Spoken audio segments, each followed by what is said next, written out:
There's an error. This is not wrong.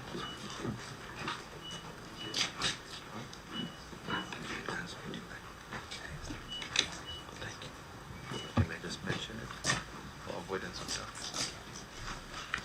doubt? Chair, I've been given there is one hospital here that is actually a national government hospital. So the Kenyan Navy is not our facility. Just table those that you feel responsible for. Okay. Chair, hereby table the management responses and accompanying annexures for the following entities for the financial year 2024-25. Coast General Teaching and Referral Hospital, Chuda District Hospital, Portrees Sub-County, Mrima Maternity and Likoni Sub-County Hospital, and the Mombasa Water and Sanitation Company. Thank you very much. Auditor, may you confirm with me whether all these table documents are duly before us? Chair, I can confirm that the documents before you were presented to our officers on the 13th of this month, and they are in the right order and manner. So we could proceed with the meeting. Thank you. Clerk, may you confirm whether you received the document on time? Chair, confirm we have received the documents on time and we are ready to proceed. However, maybe the auditor can guide if we have a certificate of audit for Coast General Hospital, because we don't have that one. Auditor, do we have a certificate for Coast General Hospital? Thank you, Chair. Coast General Hospital did not present financial statements on time to enable audit 2024-2025. They were presented to us on the 19th of December, which was past the due date. And I can confirm that we sent a reminder on the 26th of November and gave them a further deadline of 28th of November, which they were unable to fulfill. So we will audit those financials during this financial year. Thank you, Chair. Okay, so in that case, then may I propose, Honorable Committee, that we start with hospitals, starting with the Coast General Hospital, because it feels like if it doesn't have financial statement, that we are very a substantive issue to be able to look at. Then you can converse through that, and then we will go through the other hospitals that are there, starting with Chuda. We'll start with Chuda. After that is after cost. Once we finish the issues of the cost, and then actually let me propose this, that auditor will guide us for the remaining hospitals, the substantive issues, whether they're cutting across that, so that we can see whether we can go through all of them together. But then I think that we should deal with Coast General Hospital independent of the other four, and then we will finish with the water. The water report. Is that okay, committee members? Chair, are we? Yeah, that's okay. Is that okay? Then let's dive into it. I'll start with the issue that the auditor and the clerk has raised on the issue of non-submission of or late submission of the financials for Coast General. You said you received it on 19th of December? Yes, Chair. Governor, is there a reason why there was this delay? Chair, I'm under oath and I need to be able to state it very, very clearly, and I told this to my team as well. I think for the last 3 years, I have been the one who has seated on this table and I've been able to discuss on issues that were there prior to me being the governor. I think the team is well aware of what my principles are. My previous life, having sat in that position, as much as there's internal communication and regarding the issue of Coast General. The last memo that I was done to each and every one of these good people was that they have to take responsibility. And the goodwill that I individually share with members should not be taken out of context. So without much ado, the CEO is here and the chief officer is here. Please do come.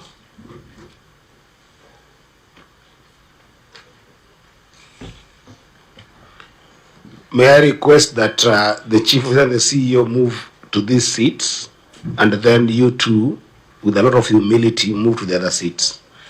Because this is the main hospital that serves the people of Kenya and the people of Mombasa County.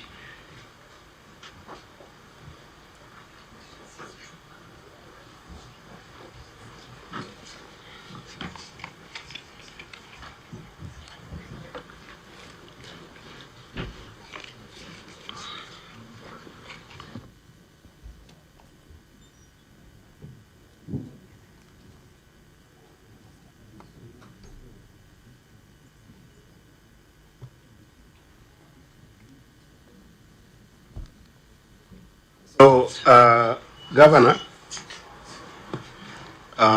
you've said that the responsibility lies with your team that is leading this hospital. But I wanted also to remind you, so that I can give the senators context, even as you converse on this, that this issue of late submission or non-submission of this particular hospital's financials was conversed last year. I agree. In this committee. And it was conversed in your office, and we came up with understanding. That is true. Which was communicated to you. And I just want to remind you that, what is this? Here's the failure. Is it? Maybe, Chair, you can allow the legal officer to read out the provision.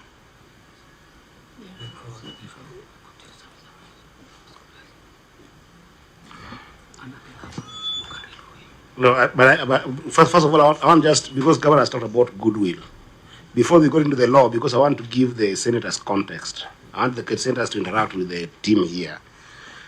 On our notes indicated last time, the committee directed the governor to ensure that all level 4 and level 5 hospitals in Mombasa County submit their financial statements to the Auditor General for audit, covering the period from the financial year 2021 to 2022 and 2023 to 2024, which is the year in question.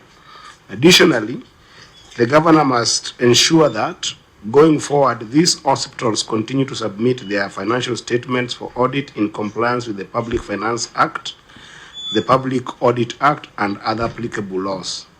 Failure to comply shall result in the application of the penalty provisions outlined in the respective laws, which is what the chairperson is referring to be read. That will be read later.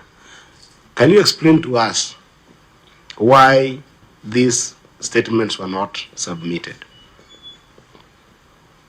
Chair, there's currently already internal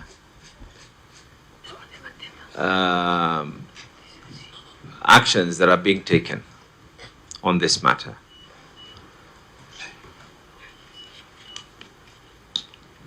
Is there a valid explanation? The only valid explanation that, which is very unfortunate, is that they were unable to get it done because I think the accountants or something, and I'm glad that we even have the director of, where is he? Yeah, we have a director of finance who are here. As much as there's internal issues that are going to be taken and internal actions that are going to be taken, Chair, I do take responsibility that these documents were not submitted. I do take responsibility that there is no legal valid reason as to why those documents were not submitted on time. I do, however, also take responsibility to confirm that it is not that the documents were not available, but they were actually sent at a time that was not acceptable by the officer of the Auditor General. It is not that they were not sent, the documents were sent. It is not that they were not done, the audit were done. It is not that they were not submitted, they were submitted. Only challenge that was there was the Office of the Auditor General felt the date in which they were sent was late. And I was under oath in the last Senate meeting, and it is the truth, Chair, and I do take responsibility on the actions or misactions of the staff of the county government of Mombasa. Who is Mr. Iqbal? Dr. Iqbal. And who is Mr. Vincent Roma?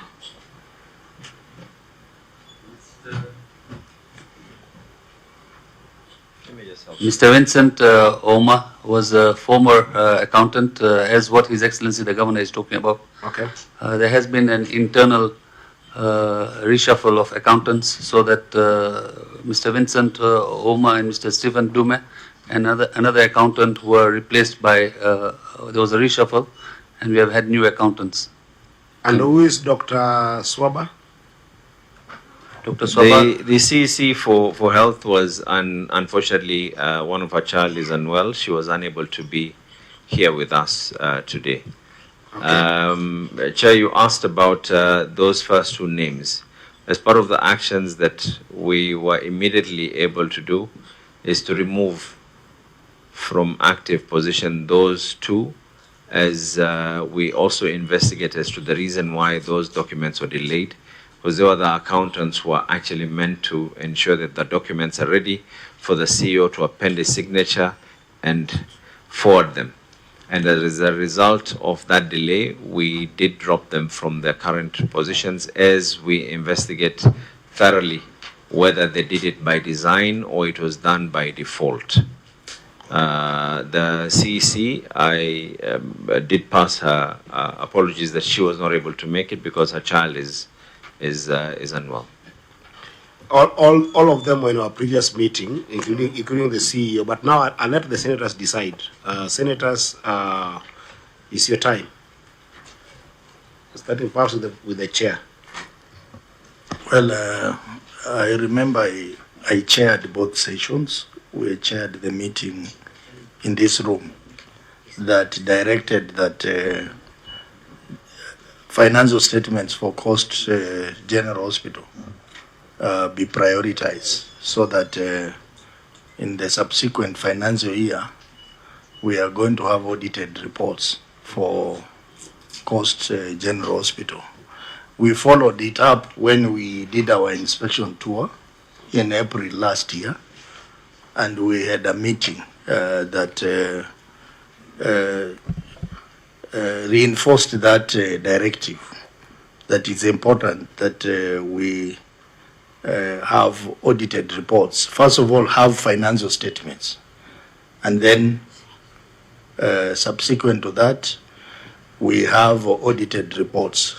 So it is something that this committee really put a lot of focus around, and not just because the committee was concerned about financial management of the hospital, but also it is provisions of the law, as the session chair has been saying. It is in PFM, it is in Public Audit Act, and is in the regulations that financial statements must be submitted to the Auditor General within some timelines. If it goes beyond that timelines, then it is late submission of financial statement. Late submission of financial statement or non-submission, they carry the same penalties. And the penalties here is one, a fine of, is it 5 million? Yeah? 2 million. and or imprisonment of how many years? 3 years. Yeah, you will have to read out that provision maybe after my submission, or both. And the committee took that matter very seriously because of the strategic importance of Coast General Hospital, not just to the Coast region, but to the entire nation. And given that we are now operating under FIF Act, where hospitals are supposed to generate their own revenue and manage it at source.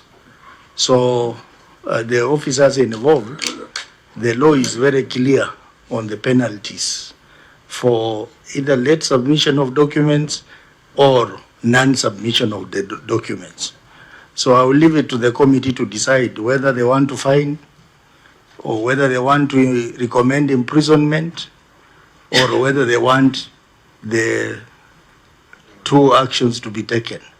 So I think that should be the debate here, not on whether the timelines were observed or not.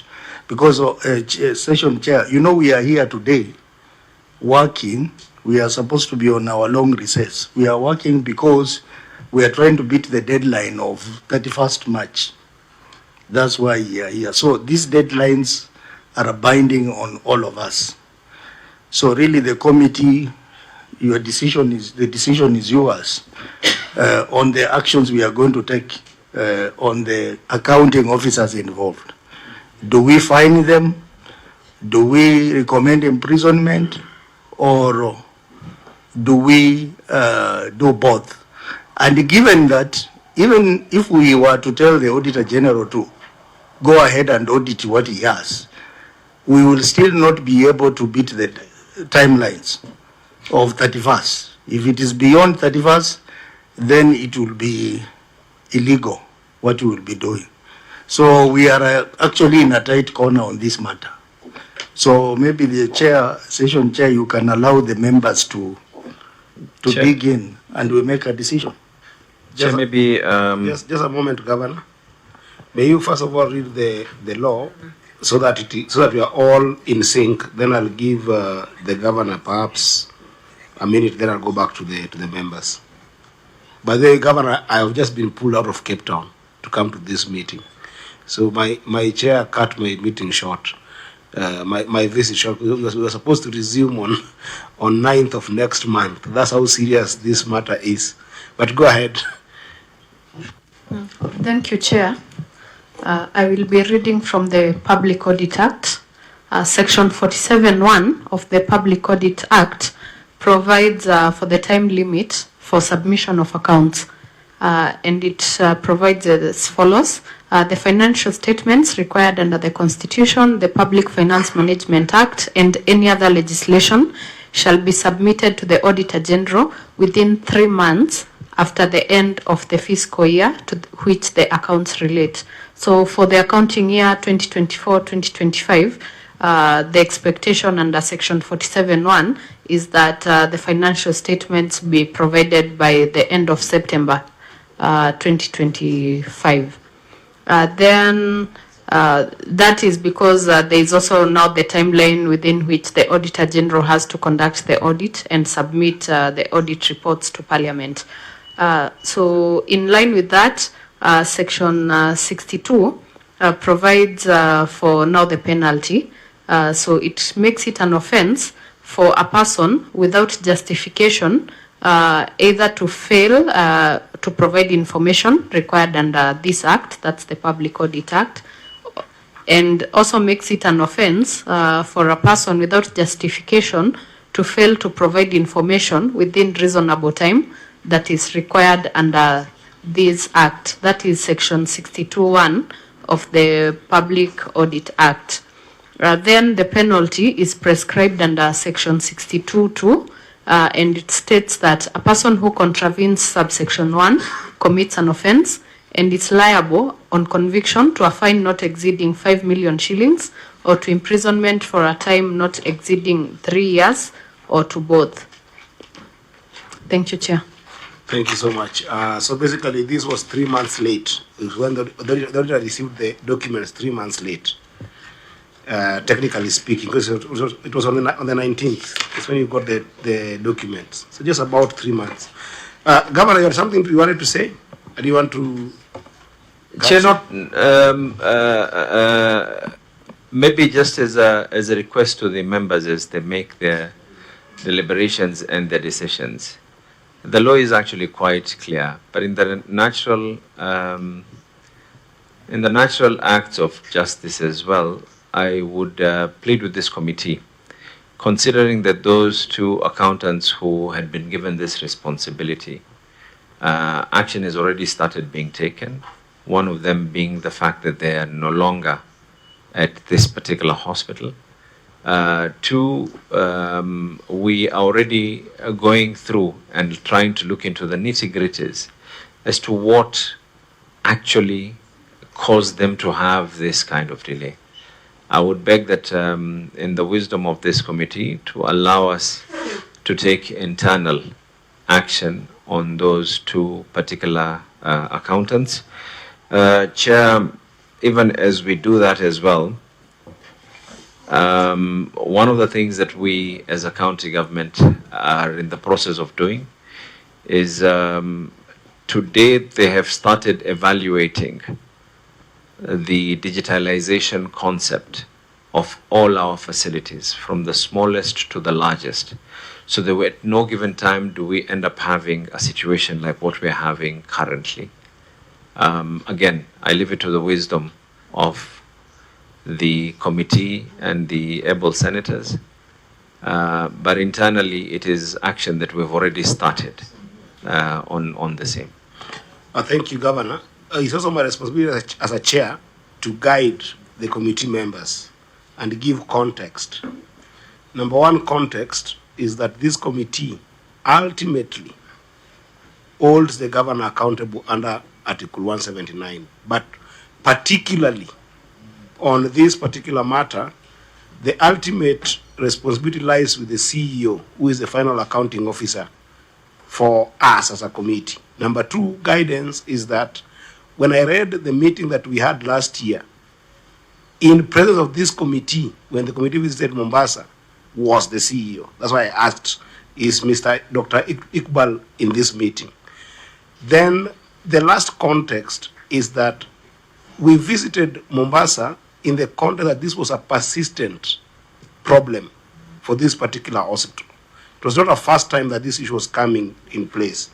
We visited in that context that it was becoming a persistent problem of non-submission or late submission of documents.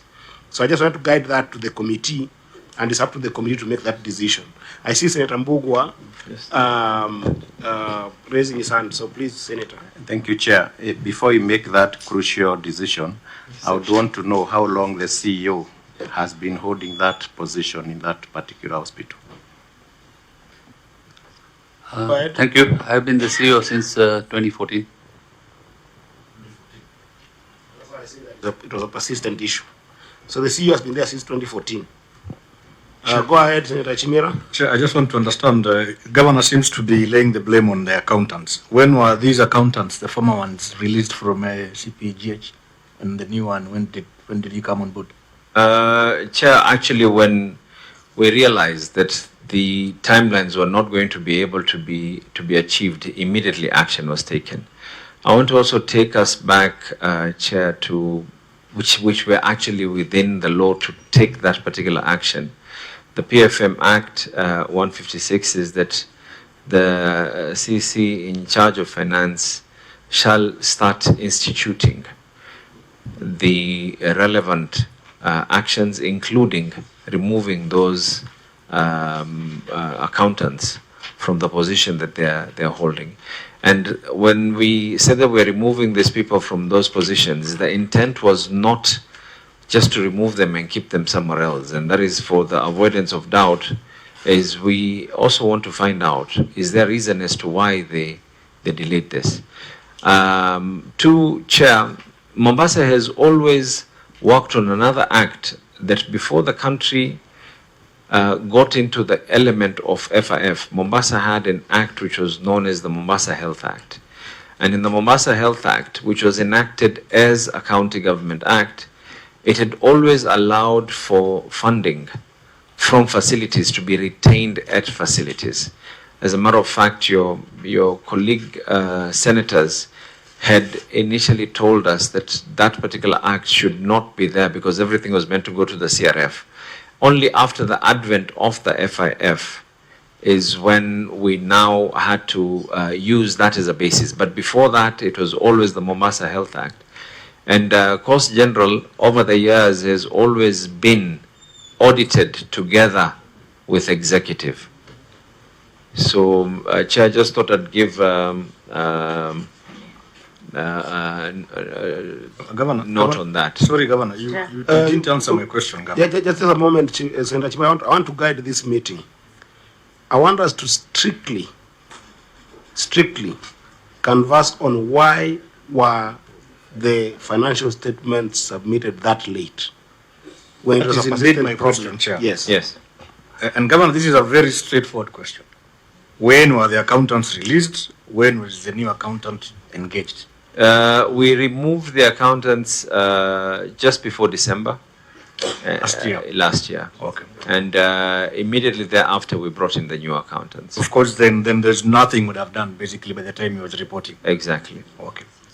Chair. Senator Kavindu? Yeah, Chair, I want to hear from the governor. Were the accountants sacked or they were transferred to another edit? The process of sacking an employee, Chair, takes quite a bit of time. One, you need to be able to give them all reasonable issues as to why they're actually being sacked. It's easier to remove someone from elected post than to remove someone who has been employed. And I think it would be the right way to go about it is as we have used the PFM Act, Section 156, where the CC for Finances removed those particular accountants. And as we do that as well, internal investigations are ongoing, which can be able to, one of the reasons, of course, is the fact that they actually sent this late. That in itself can be a reason. But we have to be able to allow the Public Service Board as well to engage them directly. If it was a private company, by now someone would have already gone home. But unfortunately, the process of removing someone. No, I don't want to cut you. I don't want to cut you. I want to guide. Are they? Because, just a moment, because we've got a number of other things we need to look into. Let me guide members that for this committee, I appreciate the governor's effort and the administration action that has been taken, but disciplinary action for this committee is actually not into the accountants or any other person. It's actually limited to the governor, the CEO, and actually the chief finance officer. So let's not converse about the accountants and all that. That appreciate has been taken, that action, but I want you to hold to account the three officers who are before us, duly so by the Constitution, who is the governor, the CEO of the hospital, and the chief officer finance, being the person who is supposed to be taking the fiduciary responsibility according to what the legal council guided us. CC Finance. CC Finance. Before you come in, Chair, I think the key word here in the law is accounting officer. So I think the legal needs to explain to us, in the contents of the law, who are the accounting officers in this case. Is the CEC Finance an accounting officer? Is the Chief Officer Health an accounting officer? Is the CEO an accounting officer?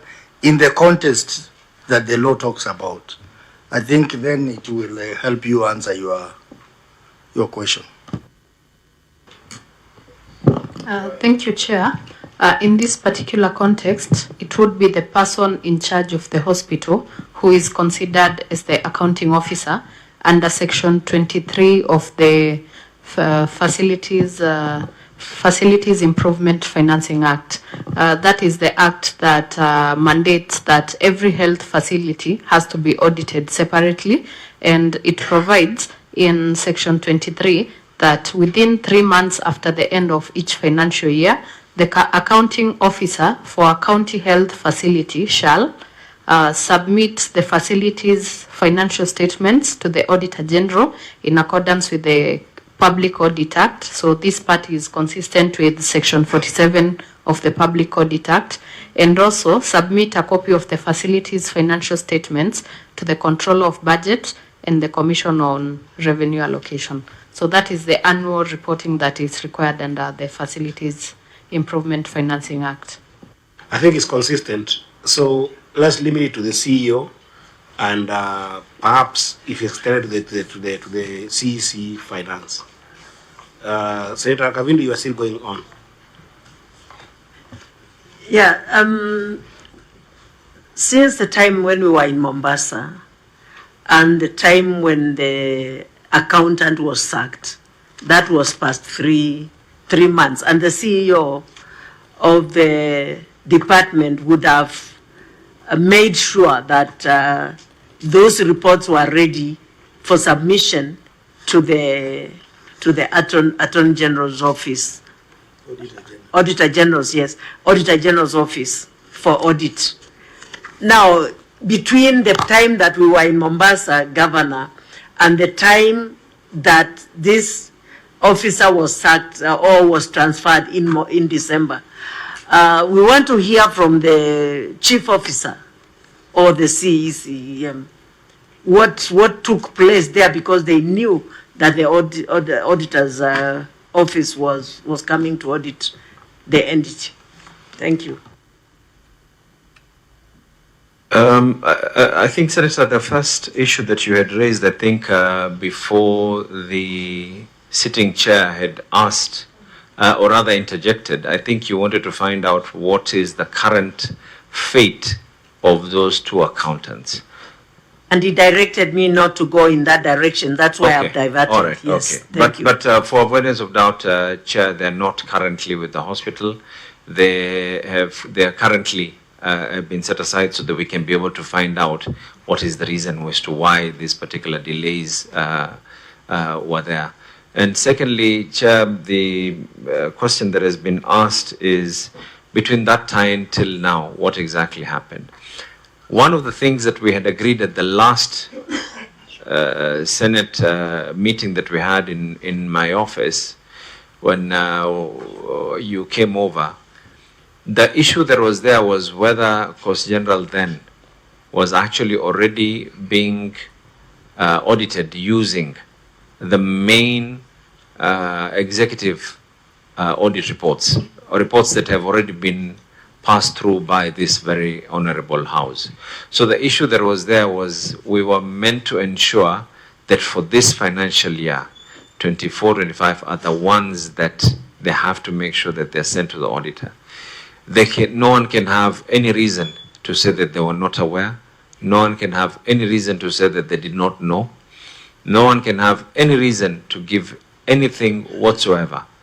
And on face value, Chair, unless you ask me otherwise, some things to me I feel are a blessing in disguise, because there could be a reason as to why these particular accountants decided not to be able to submit these documents in time. And it is my hope that the investigative issues that are going on right now, that are going to be independent of Coast General management, will be able to now come up. And any other and further administrative action and disciplinary measures that are going to be taken on those who are found responsible will be reported back to this honorable house as well. Senator of Mombasa. Chair, I just want to give a brief background. In the last Senate,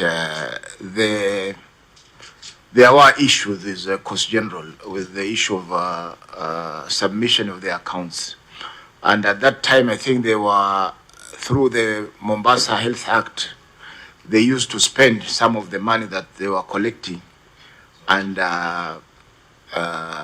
accounting for it. The issue was whether they could spend that money outside the CRF. And I think they were advised at that time that they can do so if they have a fund specifically for the health services from Coast General. Now, looking at the documentation, I think, I don't know when the meeting in Mombasa took place, but it appears the central issue now is whether... It was April. It was April. Yeah. Or that was before the end of the financial year. Yes. So I think they were warned.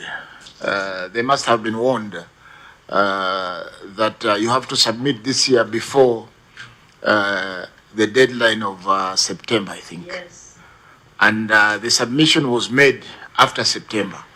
Maybe for my part, I would just ask for the committee to be lenient on whatever action they intend to take, because already they had been warned, and they again failed, and the reasons that they have given are plausible, because if the accountants were not there, I know the CEO is a doctor by profession, he's a surgeon, and he may not be able to prepare those records, and in any event they have to be signed by somebody holding an accountant certificate. So I will plead maybe you be considerate and lenient and treat them as maybe first offenders. And I also want to... Just a moment, Governor. Senator Faki, you are a legal mind. And therefore, you know, you are almost becoming a witness. I would rather hear that from the CEO, because now, if I start deductive reasoning that maybe this happened, it will be very tricky. Through the governor, the CEO, what happened? Why was there not compliance with what we sat with you together with the governor and agreed in a meeting? Because I would perceive that if we talked in April, you are expecting audited reports to be submitted in September. Then as the CEO of the company, you will have put all internal mechanisms to make sure that there are checks and balances in meeting those timelines. Even if being able to predict that maybe my accountants are delaying to the extent that they won't meet this timeline. So what really happened? Why were they not submitted by September? Thank you, Chair. Thank you for giving me this opportunity to clarify issues. What I can say is that what His Excellency talked about, that these accounts were actually being submitted through the executive. So when the national laws changed, that now the accounts have to be submitted by the institution, we had to do 3 years accounts simultaneously, one after the other. 21, 22, 22, 23, 23, 24, although we had already submitted 21, 22 through the executive. That was a huge task, an ardent task, something that is not too easy, but it's no excuse whatsoever. And I'm glad that we had that meeting. Just like what you are asking me, what happened? I ask that question to my accountants every single day. What happened? I call them in the morning, I call them at night. Where are these accounts? As you know, I'm not an accountant, but at least I have to make sure that what my responsibilities are given on time. Whatever I'm responsible for as an accounting officer, I have to submit on time. After having discussed with my accountants, both the current ones and both the ones that have left, honestly speaking, we have come to conclude that CGTRH is a very big hospital. The volume is very high. If there is any accounts that are to be submitted, everything needs to be digitalized. Here we have partial digitization. The finance or the reception of the receipts of money is digital, but the procurement is manual. So to do hand in hand those two is quite difficult. We need a total HMIS system, and His Excellency has informed us that the county is currently evaluating the same, not only for Coast General, but all the hospitals within Mombasa County are to be fully digitized, and we appreciate for that. That is the only, I can say as a medic, that's the only pill that is going to solve this problem. Total digitization, nothing comes in without a record, a digital record, nothing goes out without a digital record. The second thing is human resource. ISPAC qualified or ISPAC registered is a professional body. The size of the institution begs for more ISPAC qualified accountants to come in. Just like we have departments, there is a department of accounts, but in every section there's only one accountant, and not that person is not an ISPAC. So we are still requesting, and we have been requesting, that the human resource aspect of CGTRH be looked at, and His Excellency the Governor is favorably looking at it. The changes he has made have already made a difference.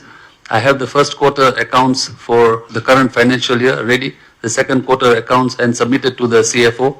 Second quarter accounts are to be submitted by next week, and I think there is good progress in as far as accounts are concerned. I don't know whether I've answered the question to the adequacy at which it deserves. Thank you. Senator Kavindo?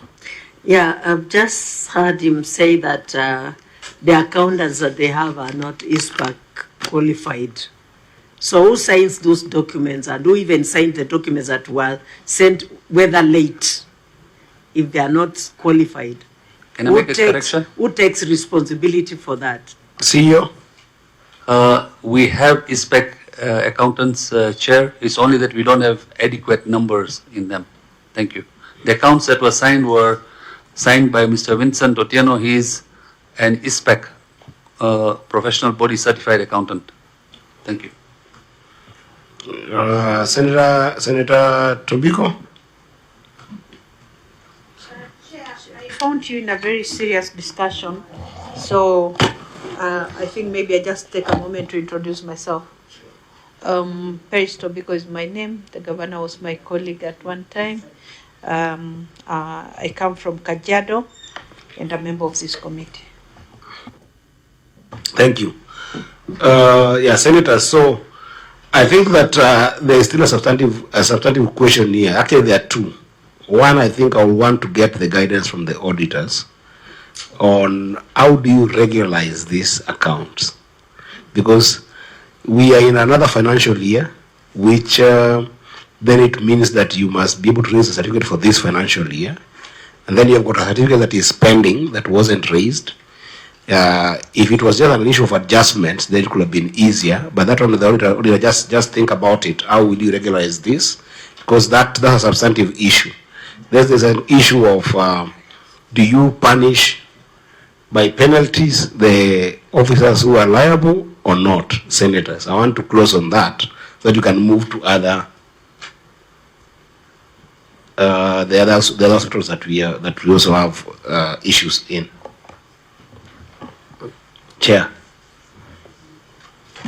Well, I think we need to make progress.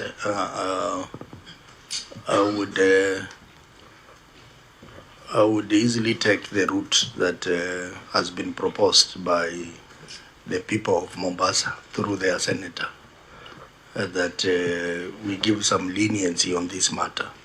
But on the other hand, it is the bigger question of accountability in terms of financial accountability in the hospital.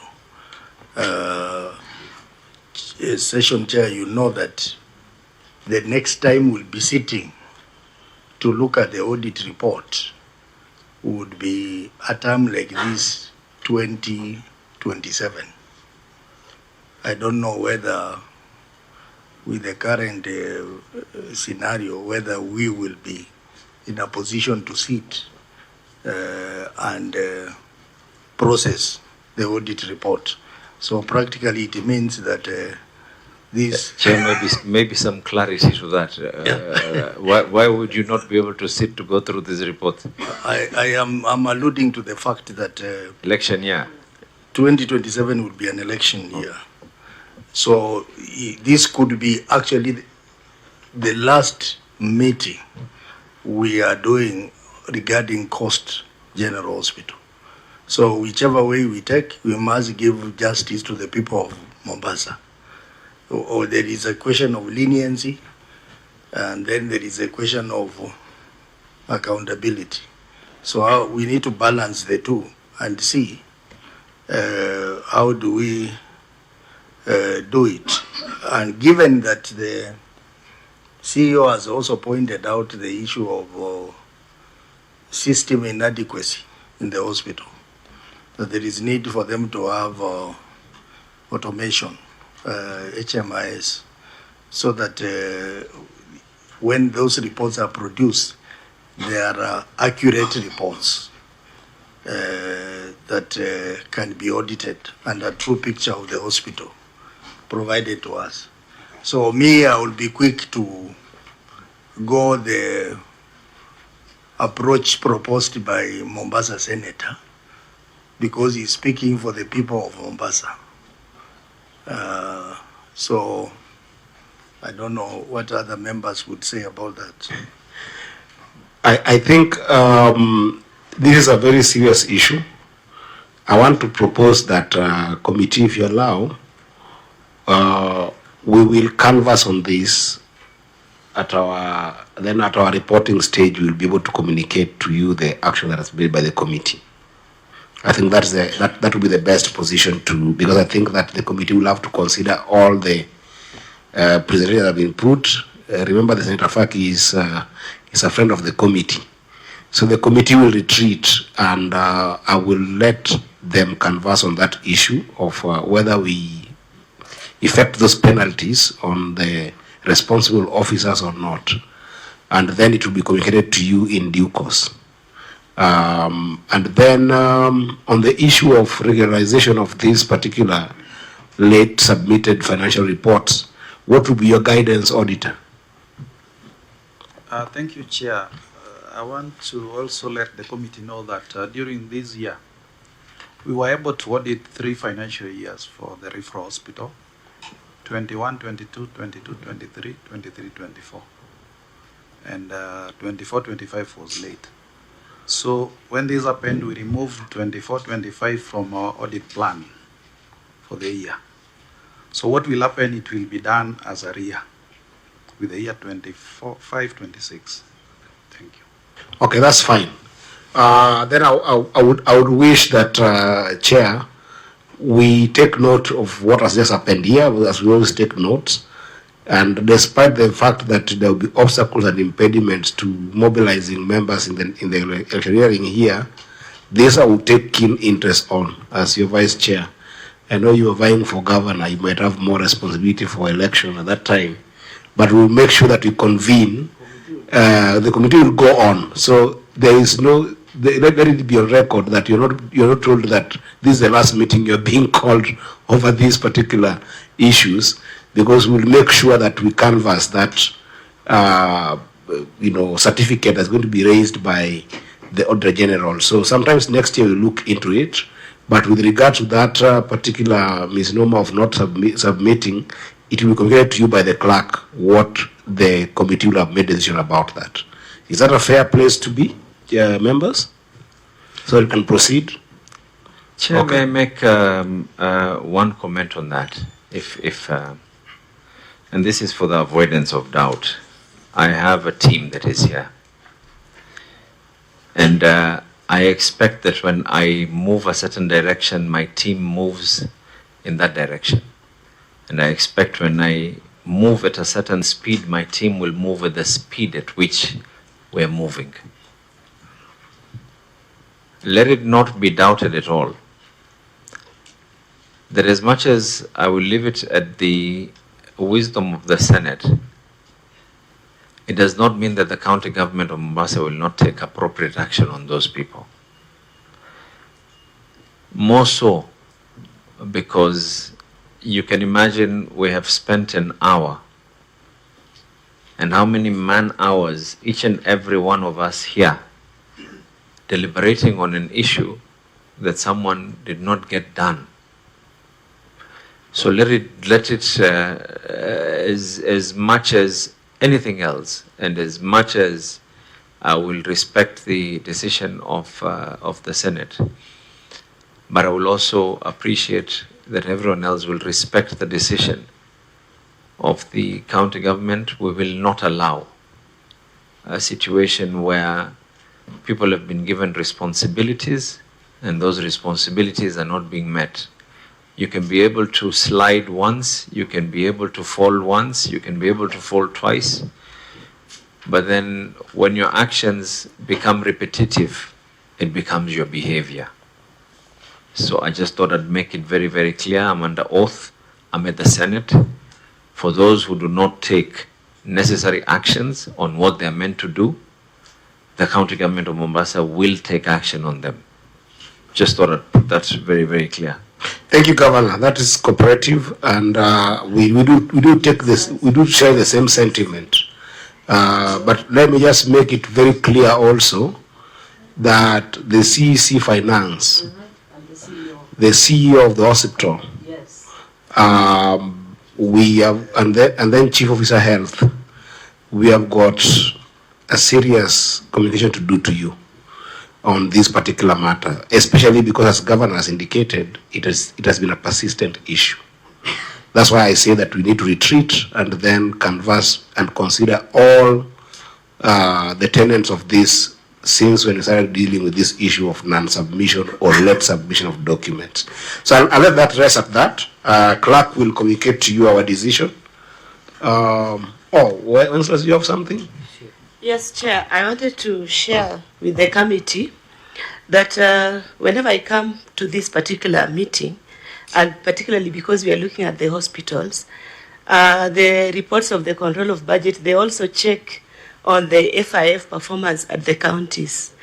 And the year 24-25, we noted that most of the counties that have automated the hospitals, they perform so well when it comes to collection under FIF. For example, Kilifi, their target for 24-25 was 400 million. But because of the automation, they managed to collect 622 million. So I want to agree with the governor here that the issue of automation is key, and it would be very important if the county take it serious, because their target for 24-25 was 1.25 billion, but they only managed to collect 900 million. So if they put more effort on automation of those hospitals, that can also help with this particular issue. That is the point I wanted to bring across. Okay, that's a very productive input, right? So, Governor, I hope you take note. And Chair, actually, we advertise. We are about to award. Right now, the only thing that is remaining is the awarding part. The digitalization concept will, and I'm glad actually that this conversation is being made here. Heads of hospitals are here. It is actually in our manifesto. We need to make sure that customer satisfaction is going to be recorded well. So when we are talking about rolling out of the digitization, it will start from cost general, go to the level 4s. After the level 4s, go to the lower facilities until each and every one of our facility has a digitization component that will not just talk about finances, but also digitizing health systems, health records, and dispensing of medicine. We are even talking about buying medicine at one go using that particular system. Senator of Mombasa has something. Chair, last year I made a tour of all the facilities in Mombasa, almost all of them. And this digitization, I was told it was taking place.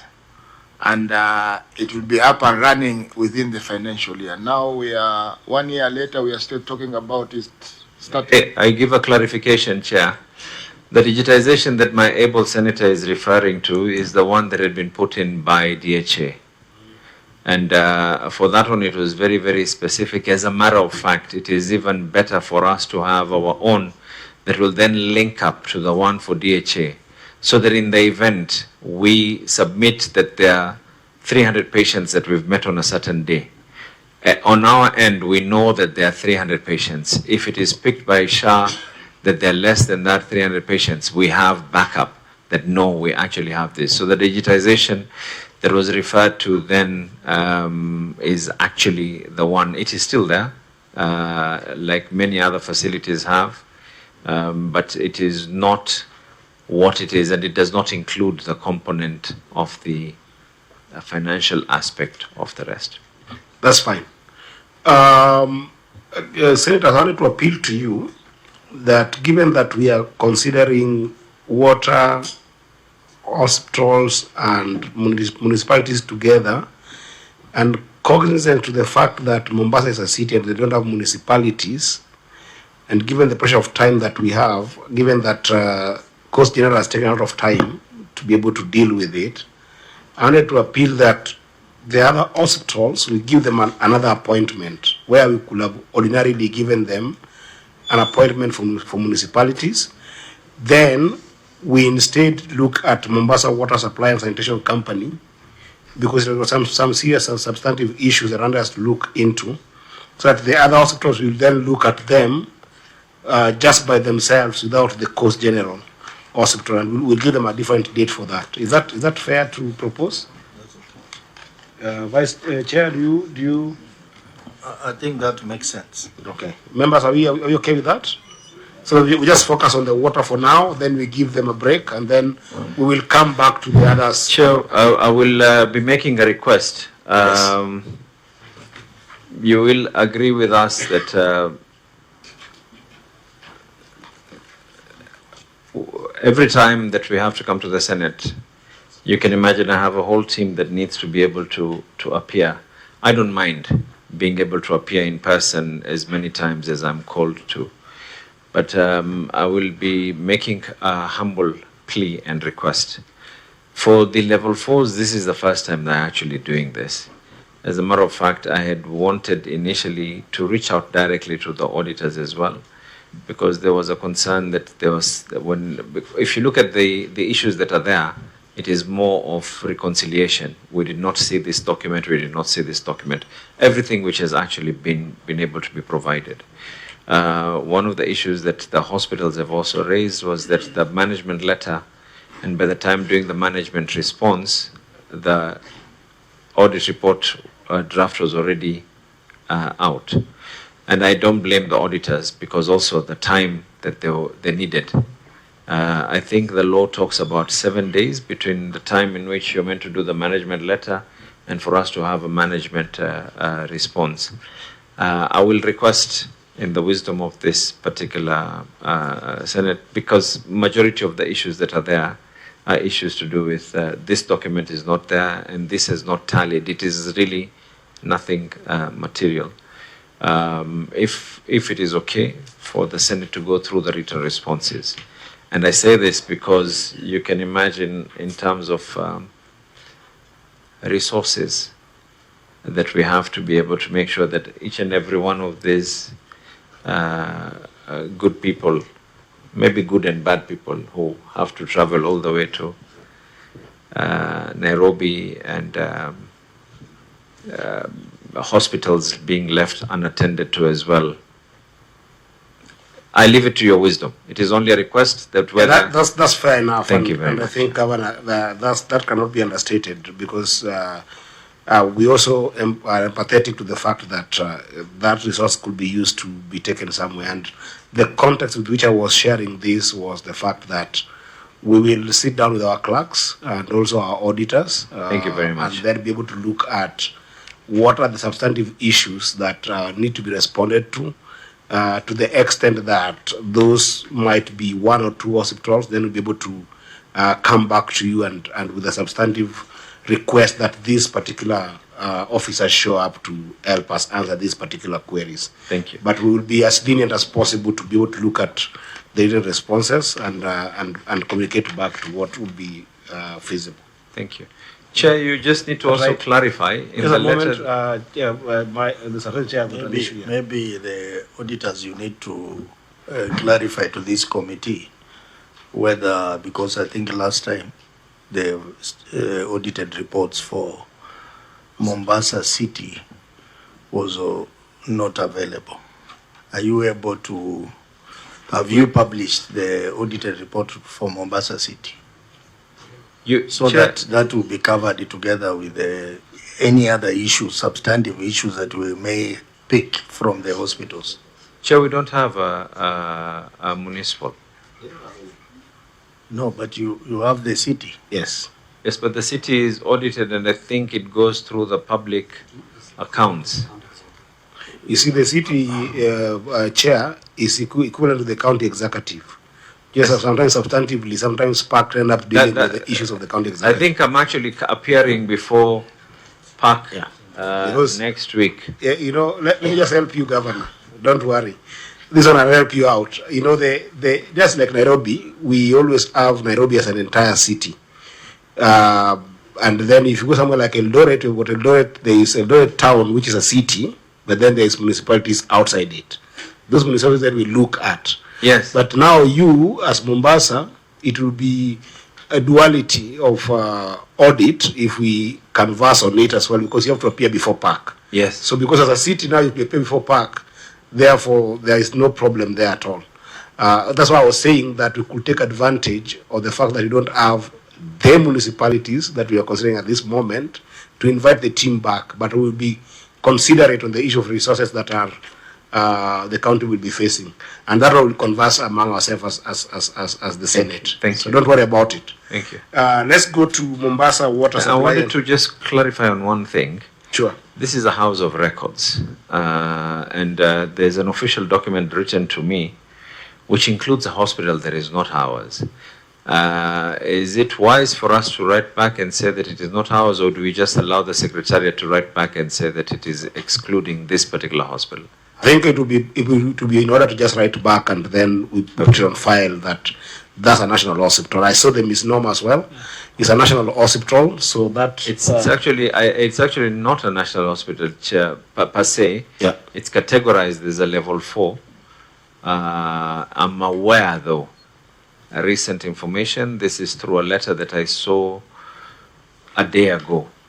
The national government is in the process currently. They want to build this to a level 6. Yeah. The hospital that is there.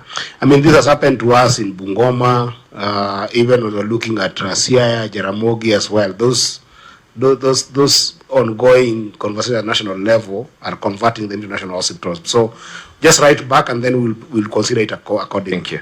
Thank you. Then let's proceed to just look at Mombasa Water Supply and Sanitation Company Limited for the financial year 24-25. Auditor. Thank you, Chair. Mombasa Water and Sanitation, Water Supply and Sanitation Company Limited.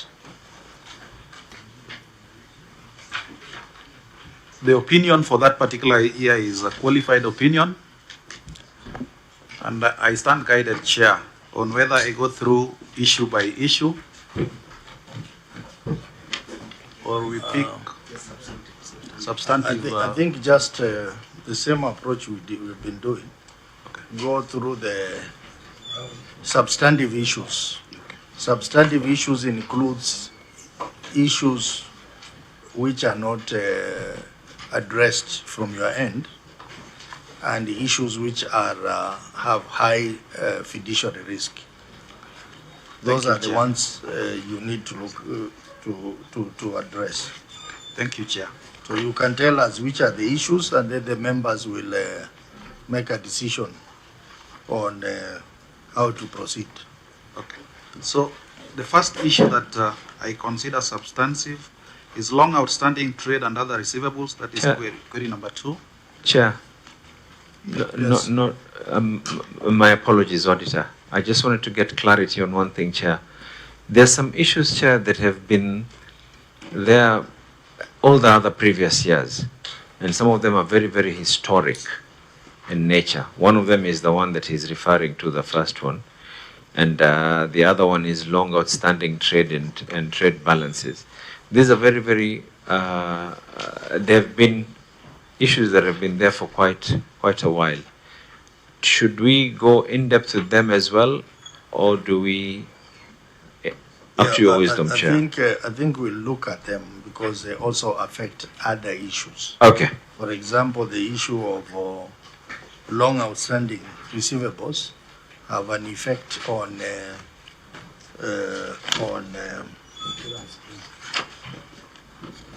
the material uncertainty related to going concern, which to us we consider very important. So I think we can pick that issue of long outstanding trade and other receivables. Proceed, Auditor. Thank you, Chair. The other issue is long outstanding unsupported trade and other payables.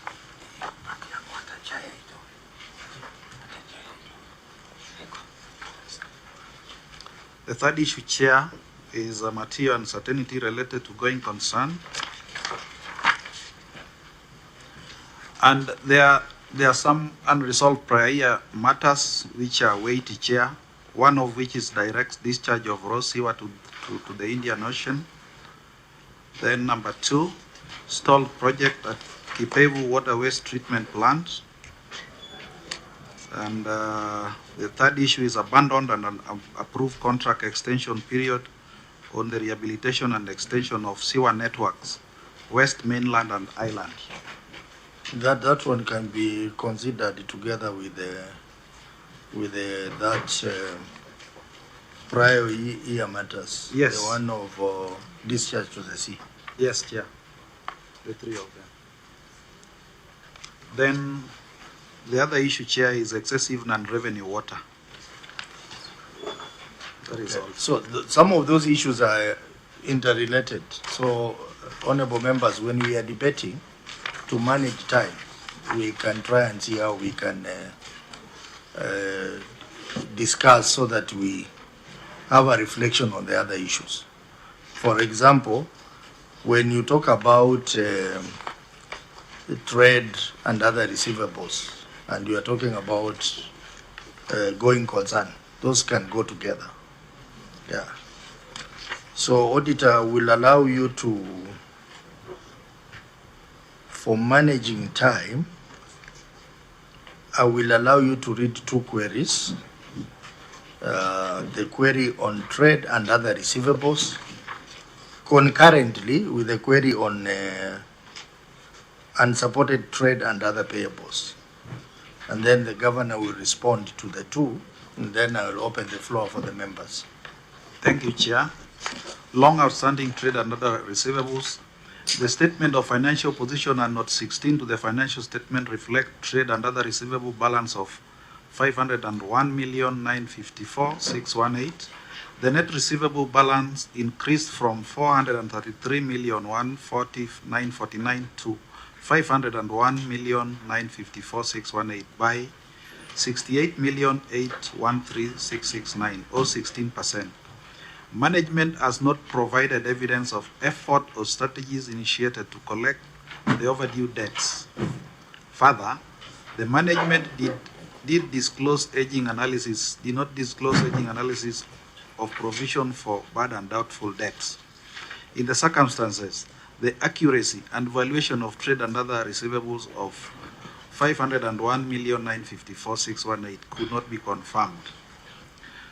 Long outstanding and unsupported trade and other payables.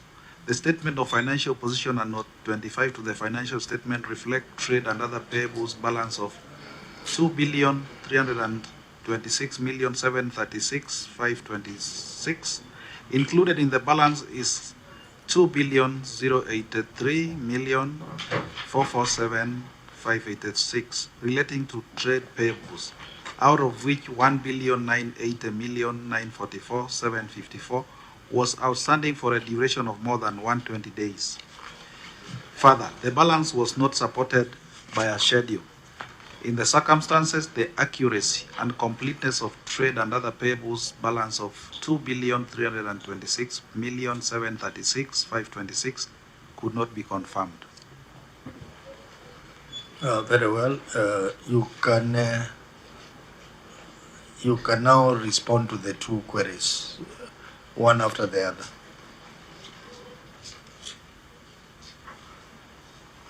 Chair, and this is why I had wanted your guidance on this. Some of these outstanding trade debts are so historic to the extent that when some of us were in high school is when these debts were accruing. As we speak right now, Chair, following WASREB regulations, there is a new board that is going to be put into place. And I would strongly hope that the new board considers that some of these long outstanding should not be here, and the board actually does have the mandate. They can be able to say for debts that are as old as, if a debt is as old as me, that is a very old debt. Chair, the white hair did not come by just like that. And I think as much as, if you look at and I think the auditors can be able to attest to this as well. If you look at in terms of collections, as much as they will continuously try, but eventually, we all have to be in agreement that some of these debts, a decision has to be made. Otherwise, 10 governors will come after me, and they'll be going to the same documents, reading that there is actually arrears going back to years on years. Mind you, Chair, some of these arrears are before the advent of devolution. And that goes hand in hand with the other part of the long outstanding and unsupported trade and other payables. Before Mombasa Water, there was, National Water Corporation.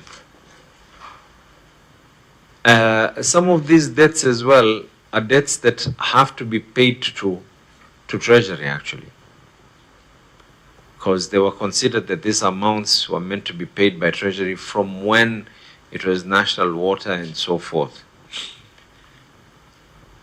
Not to, maybe to give a hint and not to necessarily guide the direction in which the Senate committee needs to take, but there have been many instances where government has seen the wisdom in actually waiving off some of these debts for other corporations. It will not be new if the Senate considers in one of their reports, because you will see this in all water companies, by the way. I don't think there's any water company in Kenya today that will not have this kind of issues. Maybe you might want to consider, Chair, for the sake of those who will come after us. There's someone who will sit in your seat. There's someone who will come where I'm seated, hopefully, in the next 7 years. We want also them to have life a bit easy, not to go for things that are so historic in nature, like the debts which are due, Chair, to Coast Water. Some of these debts are so old. It might be wise for national government to consider actually. Another thing that I also want to state here, all reports from the World Bank report, from any other report that is there, indicate that Coast Water eventually should be owned by the coastal water companies. Actually, Coast Water has no reason to be owned by National. So we also ask for the assistance of the Senate on this particular matter, Chair. Yes, I hear you, Governor. But for the purpose of the record, if I look at the query on long outstanding trade and other payable, it talks about both current debts and the historic debts. Because there is an increase of, is it 68 million? From last year, which means the 68 million is the current debts. So I would like us to maybe focus around there. So that is one. Number two, I think this Senate committee has made recommendations on this matter of long outstanding payables, where we recommended that IGRTC engages COG and other intergovernmental agencies to resolve this issue of Coast Water and other regional bodies. So this is a matter that really should be one of the agendas of IBEC, so that the county governments can agree with the national government on how such can be resolved. We have made a recommendations to IGRTC to take up this matter and COG, so that because the Auditor General will not stop raising these queries until they are addressed. And for your information, this committee is also dealing with the issue of pension, where this pension was deducted from people and the money was never remitted. And that goes all the way to the period before devolution. And we are almost at the end of this process. There was a task force that was set up to do that, and it has made a recommendation on what needs to be done, particularly for Nairobi and Mombasa counties. So we are doing something at our level, but these things will not disappear from the books until some fundamental steps are taken in IBEC itself, where Senate is not represented, to try and address these issues. I know that I have initiated a full council on matters of health by virtue of my other position, and this meeting will be on Thursday. If I could get that communication, I don't mind sharing it. Maybe my team will liaise and get that communication or that recommendation, so we can at least kickstart this process prior to the next IBEC. We've not had any IBEC this year yet. Prior to the next IBEC, and we can have this conversation in place. It'll be very, very helpful, and I want to thank the committee for actually having done that. Yeah, so that we don't appear to be systematic, I will request that we finalize on the issue of trade and other payables, and then now we can proceed to trade and other receivables, then we can proceed to the next query, which somehow it's just a repetition of what was there last year. And this has to be a task that should be taken over, not just by Mombasa County, but by COG and IGRTC, to deal with the issue of debts owed to regional water bodies. Chairman. Yes. I think the response of the governor was actually responding to the trade and other payables from the query that was raised by the auditor. I think in a long whatever, that's what he was trying to explain, that this will be a recurring thing for if we don't make a decision. So I think it is for us to decide how to go, because he has responded. Maybe the auditor can then tell us if he's satisfied with that response, or if there was something specific that the governor would have done at this moment. Okay, there are two parts to it. There is the issue of historic receivables, which now can be handled at the level of IBEC. And then there is the issue of what about the current debts. The 68 million that was incurred between last year and now. I think maybe there is where, Governor, you need to focus on. And then when we come to payables, we can refer back to the decision that this committee made, that IGRTC should take up this matter with the regional water bodies and with the IBEC to resolve and the COG to resolve this problem. So maybe after giving Senator Faki a chance, Governor, maybe you can explain to us about the 68 million that has not been collected. That is not it, Chair. Yes. Chair, I wanted to echo your sentiments on the issue of the IGTRC. And even the assets that were supposed to go to the counties have not been transferred. And I believe the situation at Mombasa Water could be more acute because even the land on which they are sitting is not their land. And recently there was a fire, and I believe they will have challenges in maybe reconstructing or repairing because the land is not owned by the Mombasa Water and Sanitation Company. Number two, Chair, the other concern that we have, because the 68 million that is receivable, maybe it could be because of the fact that customers are not able to pay for services that are not given. Because somebody could be receiving bills, but actually he's not getting any water. And that could be the major reason why maybe payments are not, you are billing, but nobody is getting any service, and therefore you cannot pay for what you don't receive. Thank you. Chair, maybe I clarify. There is an IGTRC report that was sent to the summit. And amongst the issues and the things that were actually devolved, the only thing now remaining is the process of transferring, considering that the institute previously known as National Water has ceased to exist.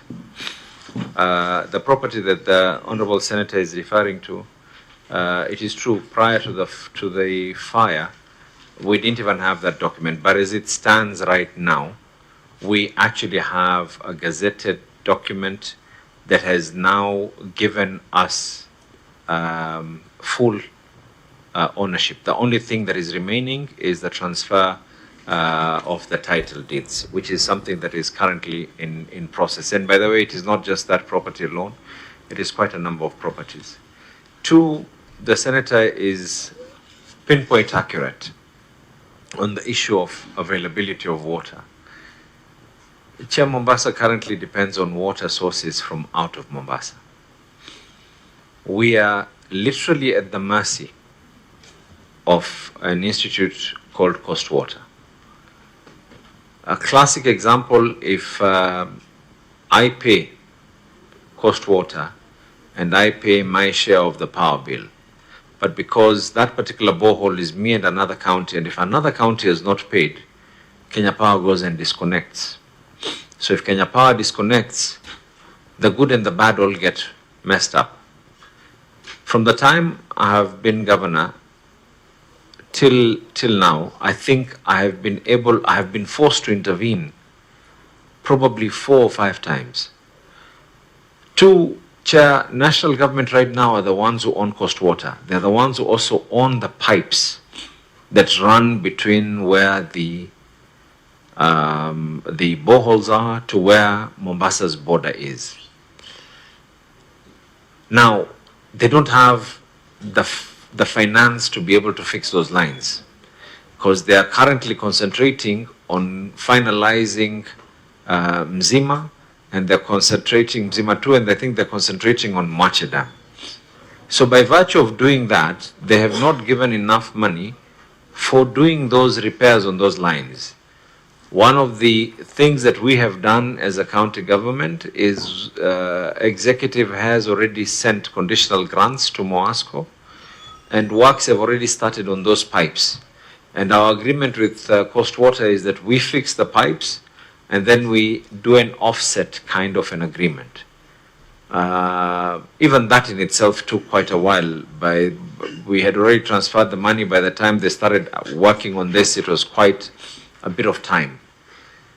Thirdly, rather, I'm also not happy with the process of the digitization, where we want to make sure that so that we don't have problems of what the Senator was referring to, where someone gets billed for a service that is not there. Once we have digitization to work full force, that will be an element that will not be there. Two, it will greatly reduce the amount of non-revenued water that is there.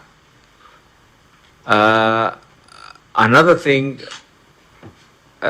Chair, of course, this is not any legal excuse or it is not a legal justification. I come from a county where there has always been that tendency that it is norm. It is normal for someone to just take the pipe of Moasco and just bypass everything. It is normal for us to be able to do this. It is normal for us. And my team sometimes tells me that politically it is suicidal. But I say that it is better to be suicidal for a few and you give water to many. We have done a number of arrests on this, and I was actually hoping that on the issue of non-revenued water, it would have been better for us to be able, and we can give this, the number of arrests we have been forced to do when it comes to non-revenued water. We've set a special team that is doing nothing else except handling the issues of non-revenued water. Is it a challenge? Yes, it is. Will we overcome? I believe so. We have new GMs as well in place, and we are hoping that we can be able to make sure that this gets sorted out. Okay, we are now talking about many things. As I said, these queries are interrelated.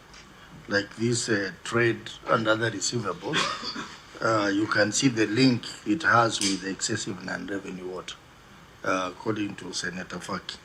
But the auditor, I would like you to clarify on the issue of 68.8 million, which is the current debt.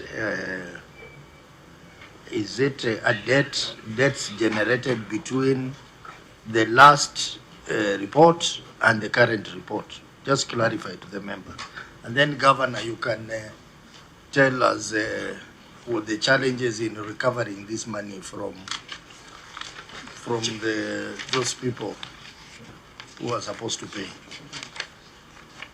Chair, that is very correct. The 68 million is the difference between debt levels during the last financial year and the one that relates to 2024-25 is the difference. So I can see management has indicated various strategies, but we need to see concrete measures that have been put by management to ensure that these debts are recovered. That is one, Chair.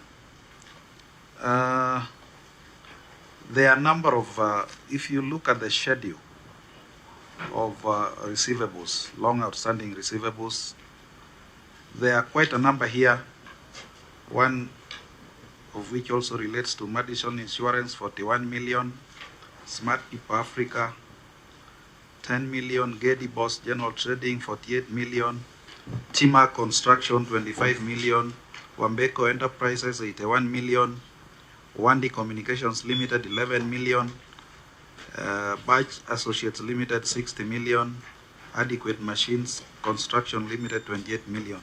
So what you mean is that the 68 million are not largely individual consumers. They are actually corporates. Exactly. So maybe it needs Governor, it's easy to recover. It needs to clarify on that. I don't know whether I combine with something I have on payables, Chair.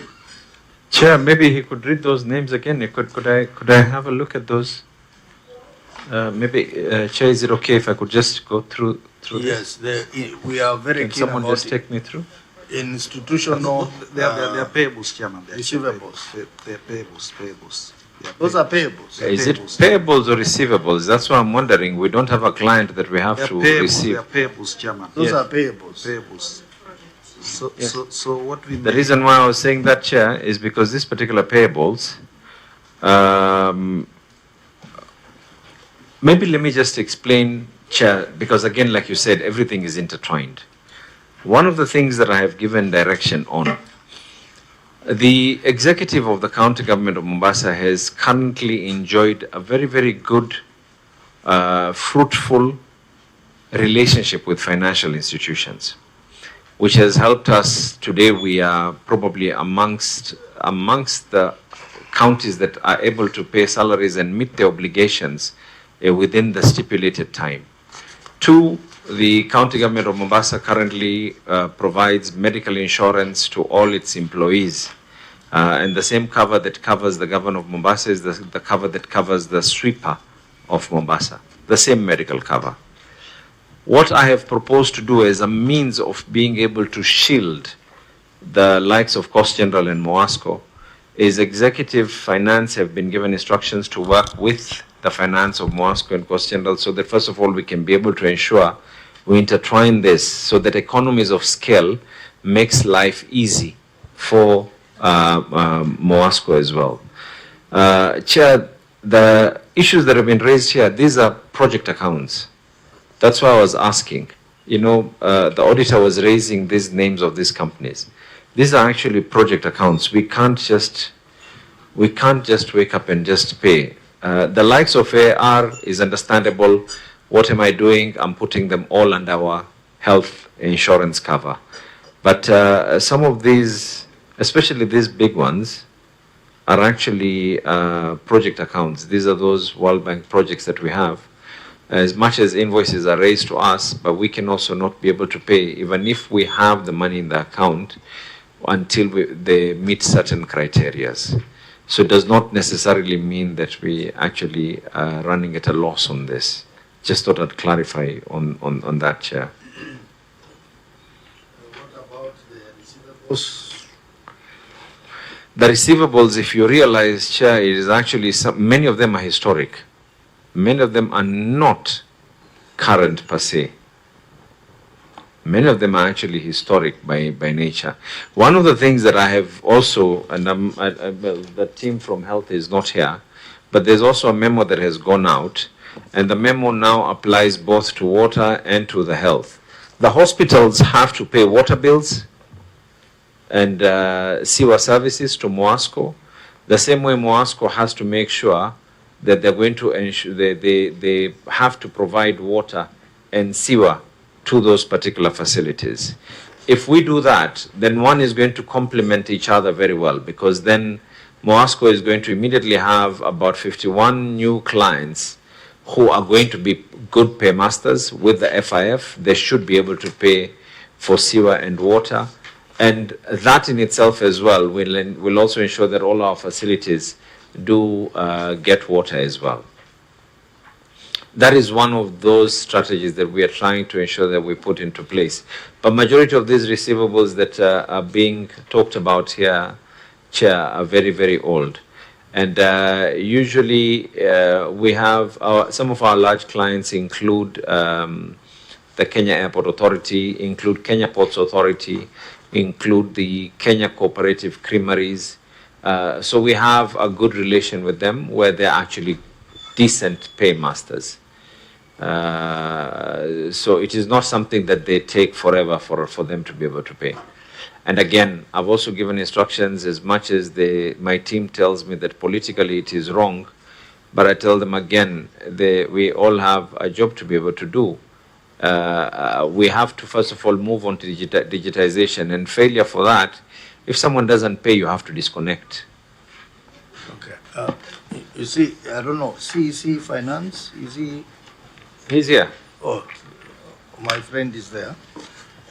You see now, some of these things are bookkeeping issues, accounting issues. For example, if we have receivables which have taken long time to be recovered, then accounting process provides for a write-off. So the company and the acting CEO, you are here, there are various approaches you can use. One, you can institute the process to write off as provided for in the PFM, so that you write off debts which are not recoverable. Because if you don't do that, it will continue appearing in your books, and the auditor will flag them as long outstanding receivable. So some of these actions can be done accounting wise by just following the law and declaring some of those debts are bad debts or doubtful debts. Because this, if you look at this matter, also affects The other query, the other query on material uncertainty, which says that there is a negative working capital of 1.9 billion. A negative working capital means the liabilities, current liabilities are more than current assets. So if the receivables are very high, it means the current, it will affect the negative working capital. So some of these things can be dealt in an accounting manner. So CEC, basically, this is your job. Actually, Chair, I had started by stating, so that we can be able to ensure that it is an institution, not an individual, making such a decision as to wipe off any historic debt.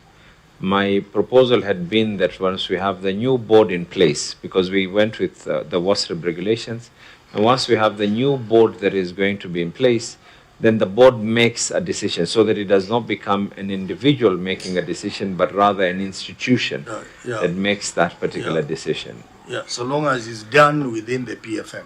Yes. So actually your board can sit down and make the necessary recommendation. First of all, have a bad and doubtful debt policy, and then go through the process provided for in PFM on how to write off debts, so that they will not appear in your books again, and the auditor will not flag them as long outstanding trade receivables.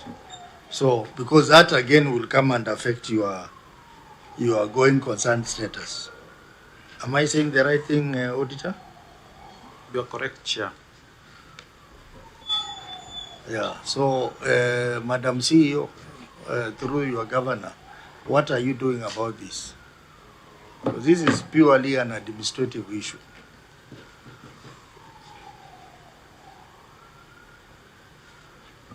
Thank you, Chair. As His Excellency has reiterated, we will be working closely with the board to be able to ensure that these queries do not re-rise, and we try to write off most of these old outstanding payments. Thank you. Yeah, because you know any investor looking at your books, and then he sees that you have a net working capital, or negative working capital of 2 billion, and that may not be very attractive to anyone who wants to invest in your company. Senator Faki? Chair, I've been looking at the responses and the documents that have been supplied, and I see there is a contradiction.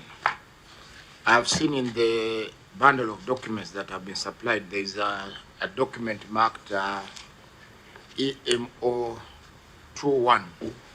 Yes. It's a contract for consulting, design review, safeguards, documents, construction, supervision of works, contract, technical support, blah, blah, blah. Now, in one of the, one of the aims of this contract was to increase the supply of water to Mombasa, so that the county now receives about 100,000 cubic meters of water. And that, according to this document, I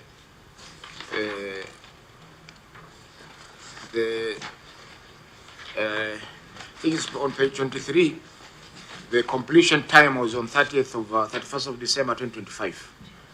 Now, according to the governor, he attributes the lack of water in Mombasa to low supplies from Coast Water Services Board. Yet they had invested a sum of about 700 million to boost that supply. So these documents, your Chair, and also the responses from the governor are not adding up. Yeah, because how do you spend 700 million and yet you know the water coming in is only 30,000 cubic meters, yet your plan is to increase it to 100,000 cubic meters. Chair, maybe I can be able to clarify. Yes, specifically on that issue. Specifically on that issue, the demand for Mombasa exceeds 200,000 cubic meters per day of water. The amount of water that we get varies between 30,000 cubic meter to around 40,000 cubic meters. That is what enters into Mombasa's piping system. This particular contract that the Senator is referring to was actually a contract that had been done with the WDSP. When I started by saying that we cannot be continuously at the mercy of others. Amongst this investment that was actually done, that we are also going to be part and parcel of paying for, those pipings are not all are out. Some of them are internal. So have we been able to improve on our internal water circulation? Yes, but without water, it becomes an impossibility. Today, as we speak, Mombasa Water has had to do communication to the public because there is a water bust. Where is the place that? In upstream Zima, there's water gushing out. And again, for us to be able to go there, we can't. My initial plan, and I had requested this, is that allow me to fix that at my own cost. And then we offset. Coast Water refused. Coast Water insisted that no, pay us, we will get it done for you. So now even that, as we speak today, there's already another line totally bust in that area. And I'm hoping that we'll now have to reinvest again our own money. Because failure for that, the people of Mombasa do not get water.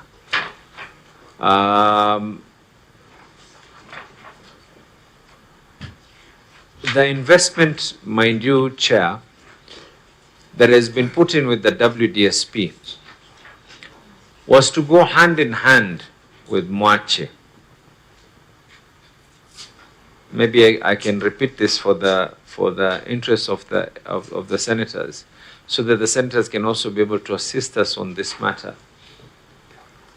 Mwache was meant to bring into Mombasa an average of about 170,000 cubic meters on a day. So when the WDSP program was actually signed, it was meant to improve internal piping so that by the time Mwache is ready, but now the problem is we have moved faster than the Mwache Dam. So by virtue of moving faster than the Mwache Dam is where he's actually raising that concern that why did you invest in this particular, but the WDSP program was, the whole thing was let the County of Mombasa invest in the internal, then the external is going to be done by Coast Water. But as we speak right now, we have to continue, even if they move at lightning pace, I do not see Mwache being finished by 2020. He comes from Mwache, the able senator of Kwale. He is aware of whatever issues that are currently ongoing there. There were issues, I think, regarding PUPs that are yet to be settled as well. So the investment was actually meant for that. I hope I've been able to just clarify on that particular matter. So, honorable members, for any other comment before I move to the next query?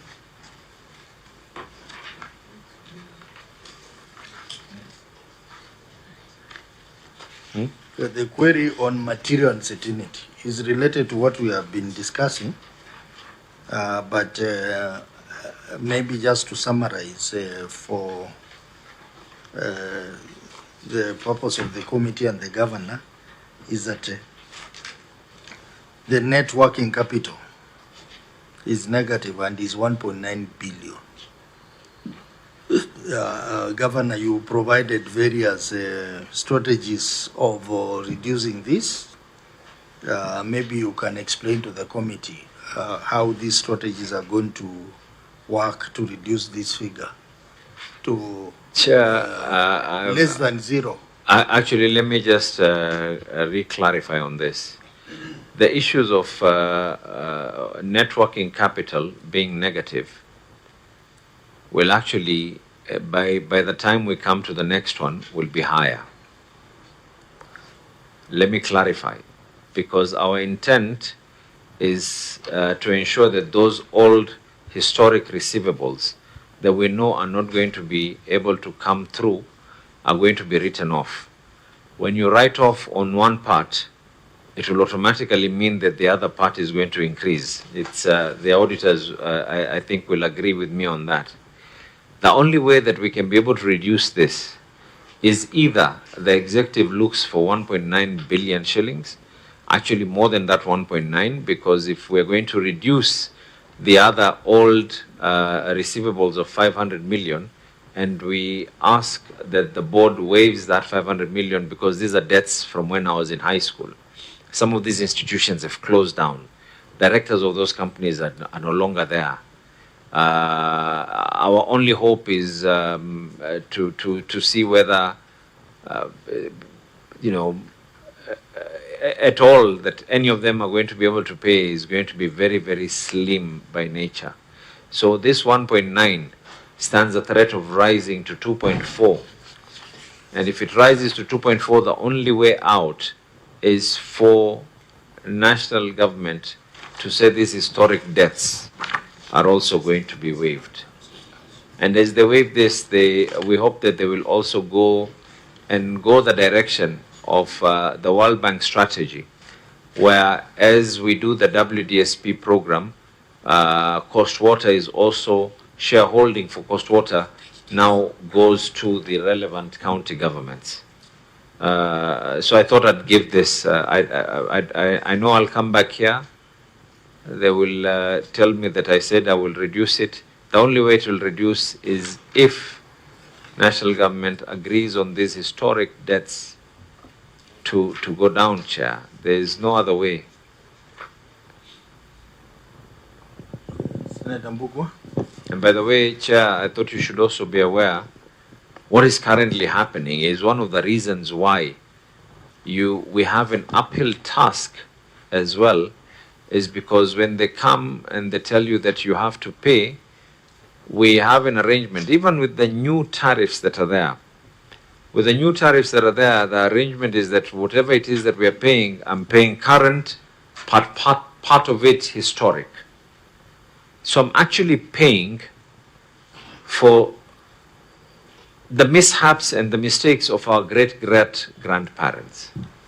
You know that on that one, Governor, I think I always pass the blame to COG because what is happening, because this committee has dealt with that matter, that the national government comes to commission to implement a water project through these regional bodies, and then they don't involve the county government, and then at the last minute, when they now commission the plant, they push it to county government to take it and to take with the debts. That is the point at which COG should come in and say that if it is a project of county government, you must be involved right from the start to the end, because we are seeing that in many counties. So it's another program which you need to address at your level of COG and IBEC. Let's have Senator. Thank you, Chair. Governor, this point of material uncertainty summarizes the bad state the company is in. We've been informed that WASLEB has already raised concerns on the management of this company and specifically on the acting CEO, because the management is everything. What is the challenge in having a substantive CEO so that you can be able to address the issues of this company?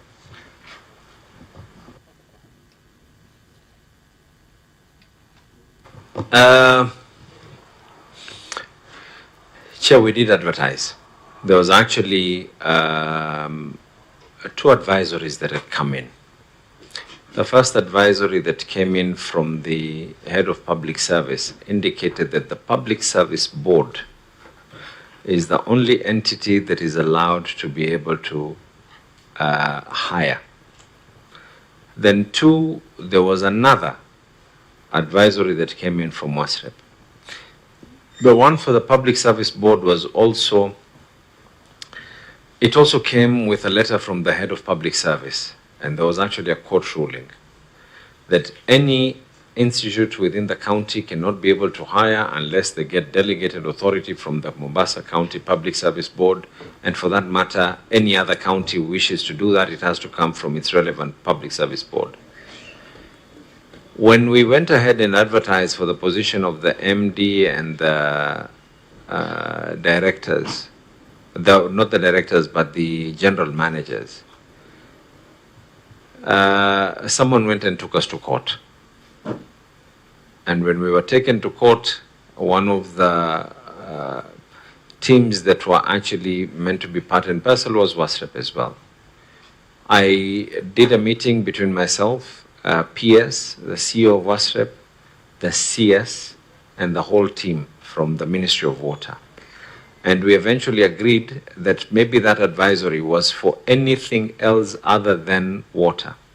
Because WASREP was saying that they have their own regulations, and in their regulations it is the water company board that is meant to hire. Now we already have a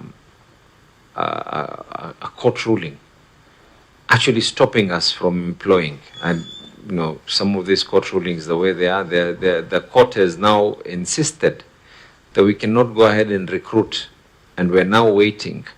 So since we signed a consent with WASREP,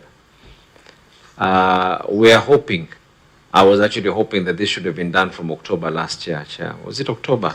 It was October last year. But the courts have just, so we advertised for the other GM positions, but for the CEO, we were unable to advertise because there's a court ruling stopping us from doing so until the court has settled the matter. So now we are stuck. I cannot be able to, even the new board, which we have even gone ahead and now said that this board will go hand in hand with how WASREP recommended the board should be put into place. I dissolved the whole board, and in the process of dissolving that whole board so that we can go hand in hand with what WASREP has recommended. Once that court, I'm informed now by my county attorney that we are hoping that they said, when is the judgment? It's going to be by next month. If that goes well, I hope that they will agree and allow us to be able to employ. And once that happens, we will allow the new board that has been put into place as per WASREP recommendations and guidelines, will be able to now put in place the new CEO and also the GMs that are missing in place. I also wish to be able to have a substantive team that can be able to take bold decisions. I think, Governor, it looks like that should be the most important thing to do because the issues are many. They require competent minds to have them resolved. So I also wanted you to comment on the issue of excessive non-revenue water, which also affects the material uncertainty, because 62% means 62% of the revenues, according to the clerk here, is coming to 1.2 billion shillings in terms of water that is not accounted for. I don't know where they got that figure from. How did you calculate this? It's in the report. It's in the audit report. Even the audit report itself, Chair, I do not know how they came up with that figure.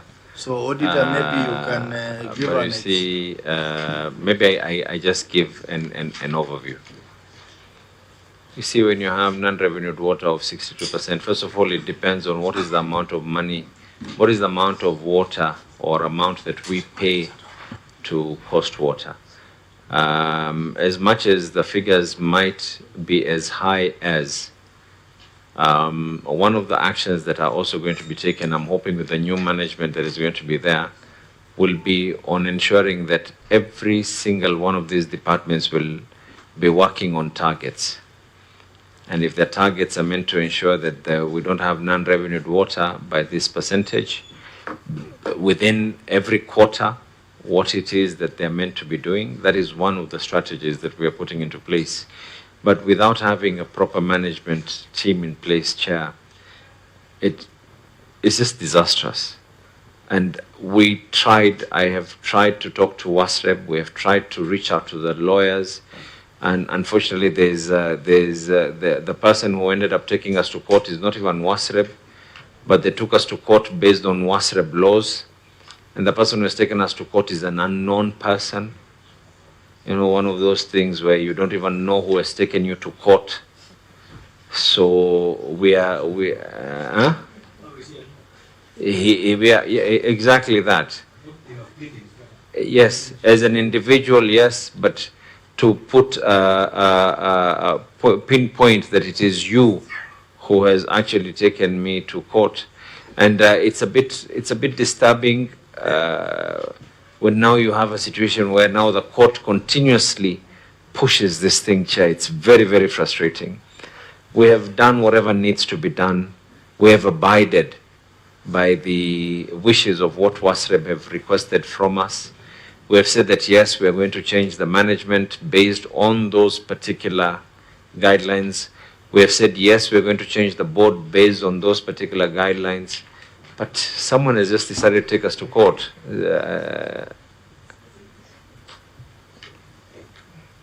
But it's not even that, Chair, because there's other issues that you will be raising on the issues of SIWA, which is even an even sadder state of what it is that we have been able to try and do and where we are right now.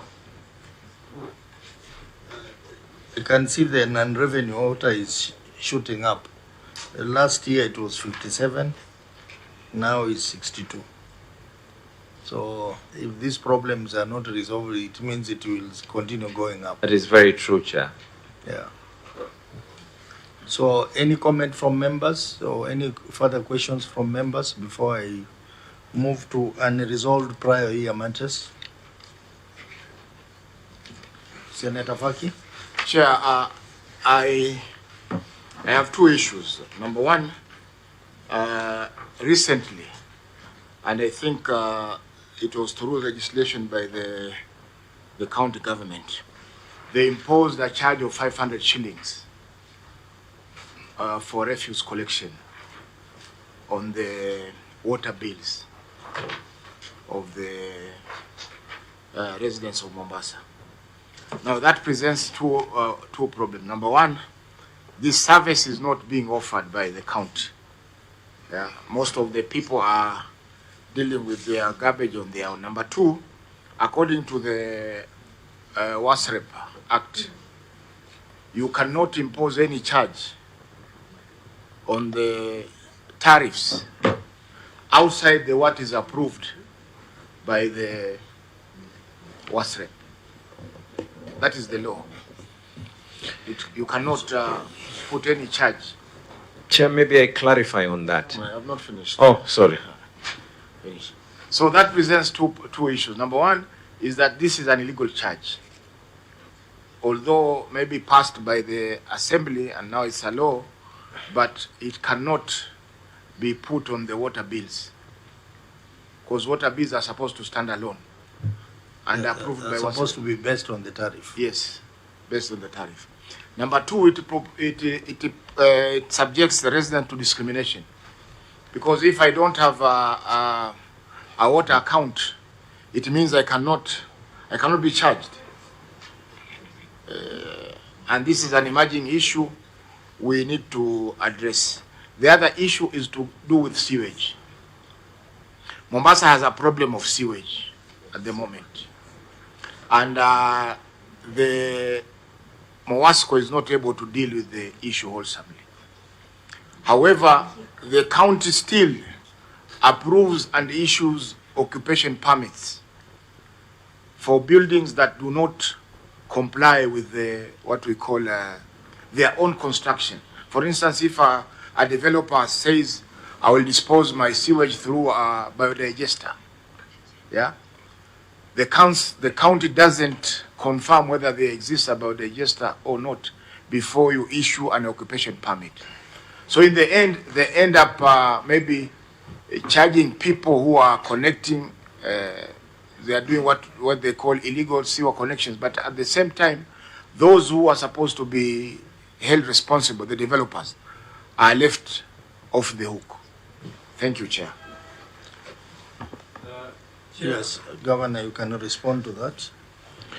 Chair, I want to assure my able senator I would never do anything without having followed the law. One, this particular charge is in the on the Waste Act, the Mombasa Waste Act. Two, public participation was done. It was announced, it was done, and we actually went round the whole of Mombasa, whereby the residents of Mombasa were asked this particular question. So whether we did what needs to be done is not the issue here. Three, we have concurrence from the same WASREP. Four, it is not Mombasa is not the first county to do it. This is being done currently by, is it called Ruiru or the one in Nairobi? In fact, even when we were discussing this, they raised this particular matter. It is not the first one. I think there are many counties, by the way, that are already doing it. Kisumu is doing it. Nyeri is doing it. Whether we followed the law or not, the law was actually followed. Four, he has raised the issue as to whether we are going to be doing this, we're discriminating. Previously, Chair, we have to be able to do what needs to be able to be done. Mombasa, not everyone gets water from MOWASCO, but everyone flushes. I'm going to repeat this. Not everyone gets water from MOWASCO, but every single person who is a resident of Mombasa, whether you're the governor, you're the senator, or whoever you are, you flush. That means you use the sewer system for MOWASCO. The plan is not even just to talk about this 500 shillings. This 500 shillings, and it is by law. Nairobi is already doing it. And this is acceptable by, if we need to be able to ensure that these problems that are there need to be able to be fixed, we have to come up with solutions. And to come up with solutions, we have to be bold enough. Bold enough to face and say that this is what needs to be done. The issue here is not about just the water bill alone. For those who do not have MOWASCO water, once we have our house in order, the next one is going to be putting meters in our boreholes. Because you might not be using MOWASCO water, but you're using MOWASCO's sewer system.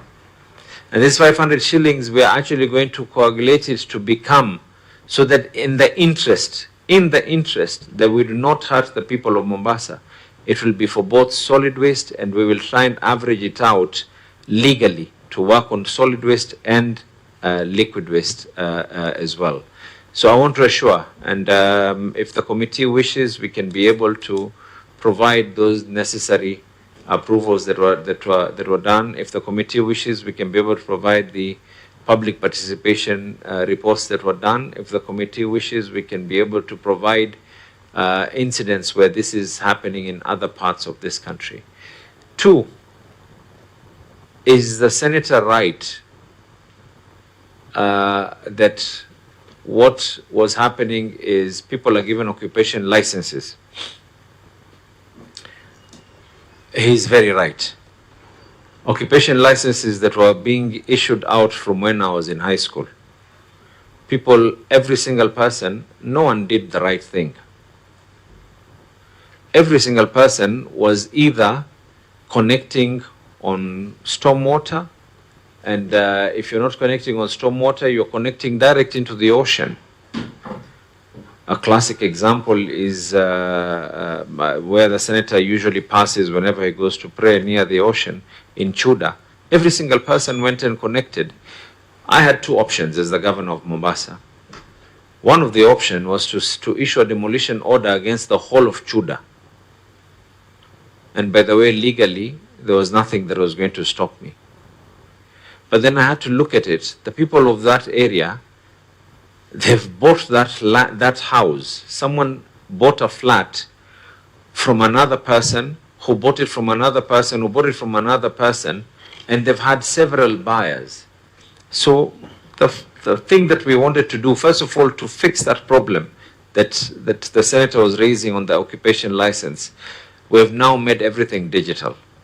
That means the inspection officers who are going to a premises to inspect that particular building, they all have gadgets that are actually geofenced, and they cannot be able to issue anything until they are actually at that particular premises. As we speak right now, for the last 1.5 months, that has been active. So if you go to a premises and inspect, you have to go there. You cannot go there unless, of course, you log into the system as a building inspector of the county government. And the system actually now allows for us to be able to take pictures so that we can be able to confirm. Otherwise, it becomes very problematic, Chair. You will agree with me. And it has happened. It has happened over and over and over again. We did this not for purposes of just the SIWA. We did this for purposes of ensuring that our building inspectors are going to ensure that we have safe buildings. And the system is working as we speak right now. So, Chair, what did we do? Or what has Mombasa gone ahead and tried to do? And this is the reason why I insist I need a very, very bold team at MOASCO. I am bold enough to say it here in front of the Senate under oath. Mombasa cannot move the way we are currently moving. We went ahead and advertised for someone to be able to give us a solution on SIWA, the same way someone was to give us a solution on solid waste. The way you had indicated that we will not be able to get an investor with our figures being the way they are, we actually got an investor. We were in the process of finalizing everything. We finalized for hazardous waste, we finalized for solid waste. Politics took the better part of it. Someone went, and newspapers, being newspapers, so unfortunately, went and reported that the county government of Mombasa has gone and paid a certain foreign company 17 billion, when that company had not even been paid a shilling. I've been taken to court 3 cases, our judiciary. 3 cases. Out of all those 3 cases, the judge makes a ruling and says that you guys can continue, but I will make my judgment on this particular date. And these investors are now asking themselves, here we are investing in a county. We don't have a sovereign guarantee that we will be given. We don't have title deeds that we are holding into place. We don't have anything else except the fact that we have a solid plan and we have management of the county government of Mombasa who are willing to be able to execute this solid plan. A politician decides to take us to court. No money was spent, even a shilling. 2 days ago, I was looking at, I was getting reports that the people of Old Town have been crying about this. These are pipes that have been there for a century. We needed to be able to get an investor that is going to be able to change this. These are people who over the year have been connecting, continuously on stormwater. The whole of Mombasa, Chair, the whole of Mombasa. You take the line, all the hotels, the whole of Nyali, there's no sewer line. Everything was built on the basis that everyone will come up with a septic tank. After they've put up that septic tank, then someone comes and picks and it goes to the relevant place. Kipevu has been dead for 13 years. Kizingo treatment plant has been dead for 33 years. 33 years ago, if I start telling you where I was 33 years ago, and we have to fix this problem now. And these problems will not be fixed by shying away from making tough decisions. Election year or no election year, a tough decision has to be made for us to be able to bring those particular changes that we want. It's unfortunate. I've been taken to court, Chair, on this matter, and I'm hoping that we move with the speed. Okay, very well.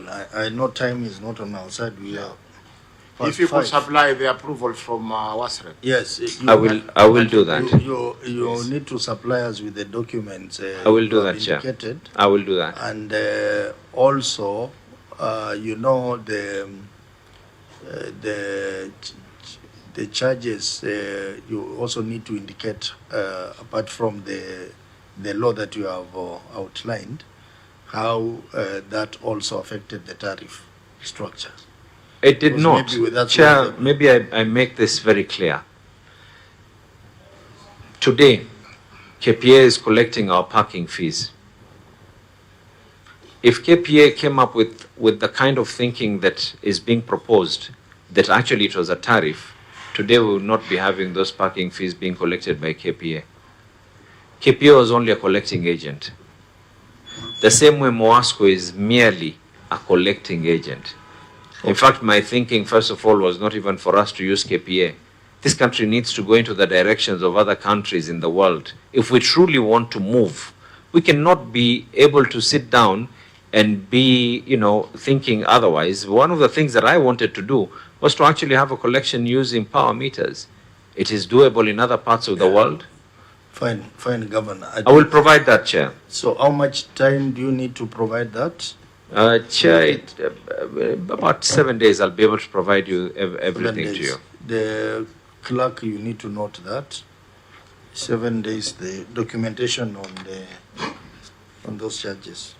So, honorable members, let's now look at the last issue, which is unresolved prior year matters. And on this one, the auditor had picked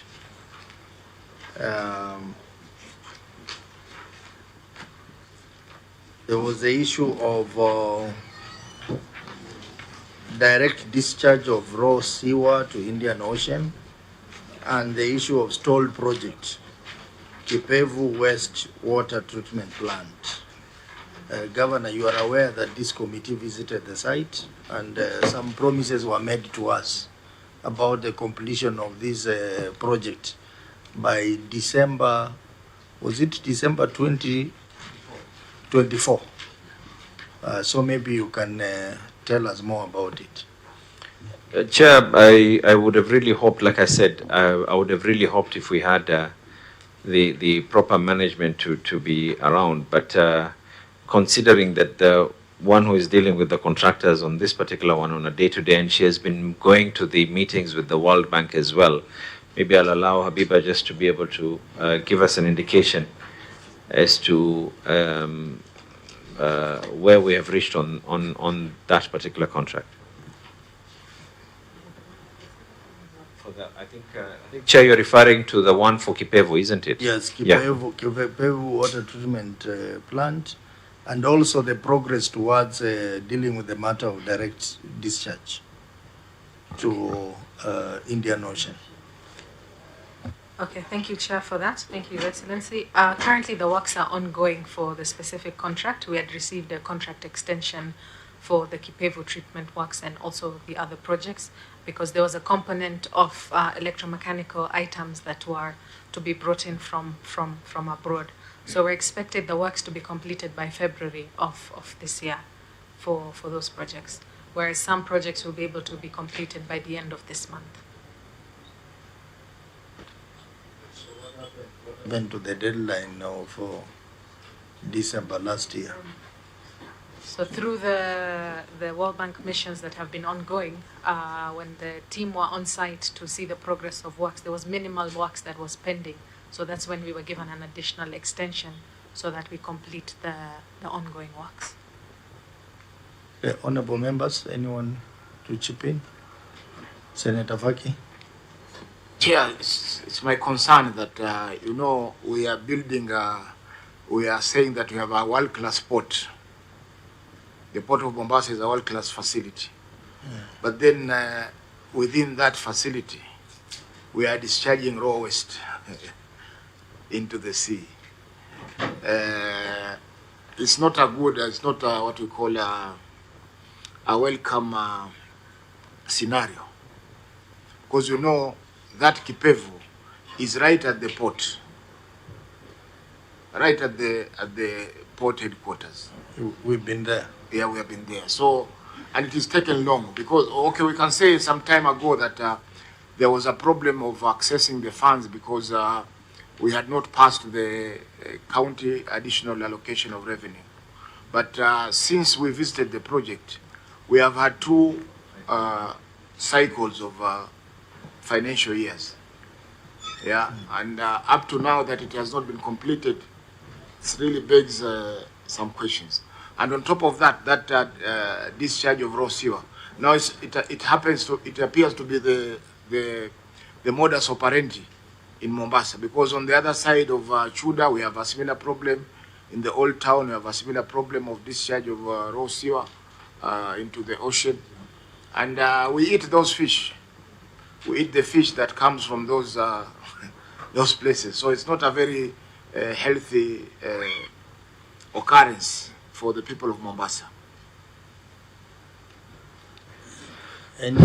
Chair, maybe I can because this is direct on the issues of Mombasa, maybe I can just be able to clarify on that.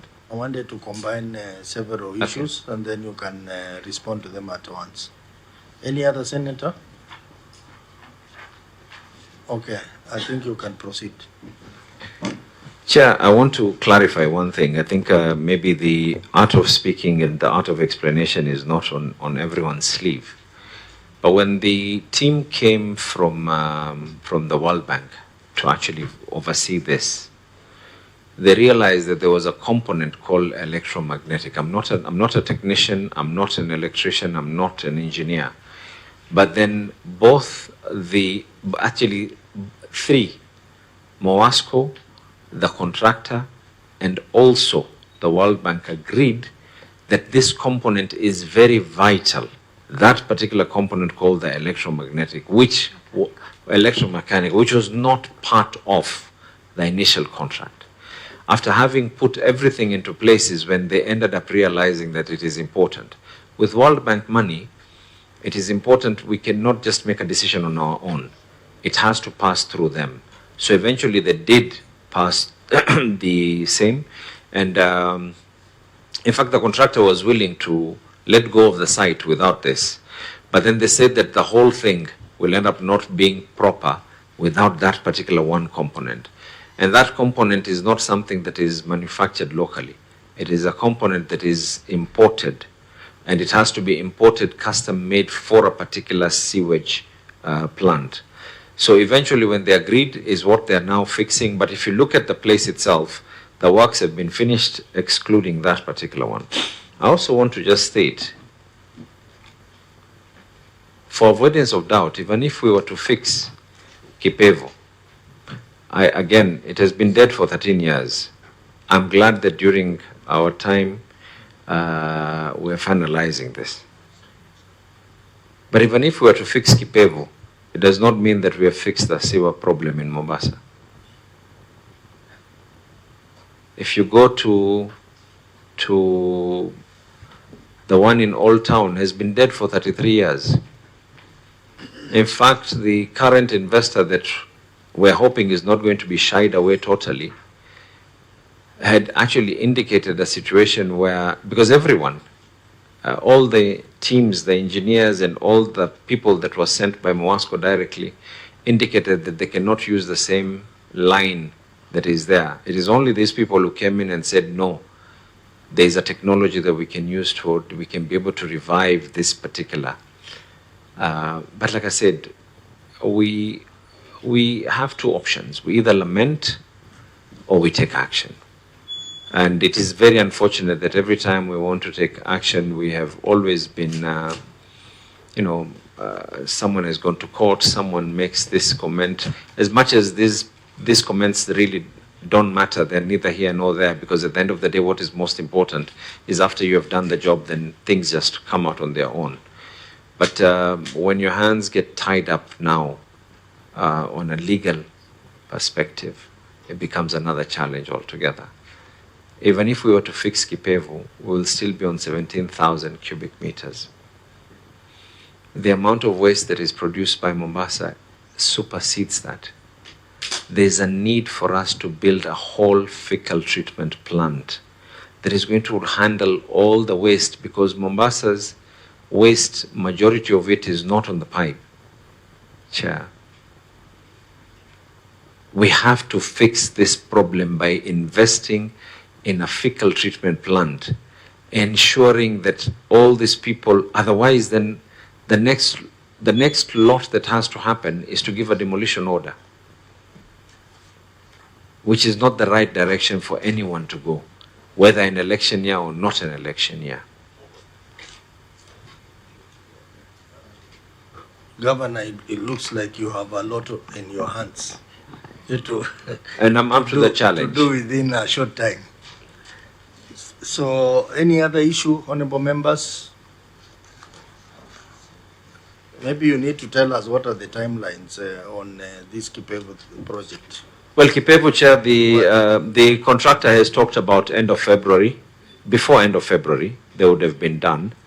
The other one, we're really hoping, we're really praying that we don't end up scaring away investors who are ready to put in their money. And then the whole idea was they were meant to recuperate their money through that little payment that comes from every user of that particular service.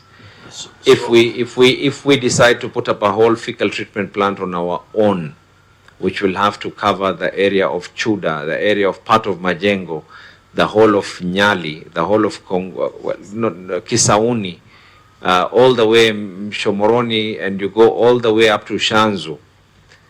If we wanted to do that using CRF, County Revenue Fund directly, I'll need to come and beg for a lot of money.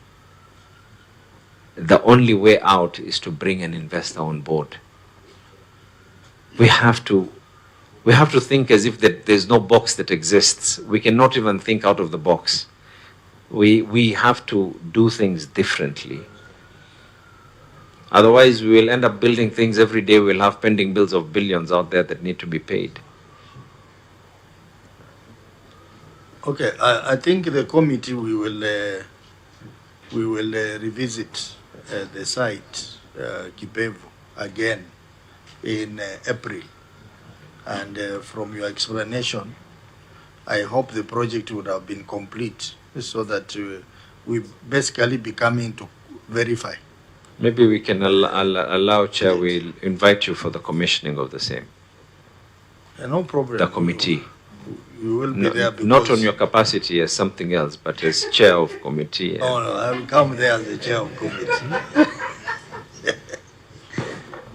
So I think this one is very important, Governor, that these two issues be dispensed with by the indicated date. Because as Faki says, you cannot say you have a world-class port And then on the other side, I totally agree. you are drawing sewage. I totally into the agree sea. with the wisdom of my senator. He's very right, Chair. Yeah. So, honorable members, I think we have come to the end of this. You have a comment within the matters that we have discussed? Yes. Proceed. Maybe,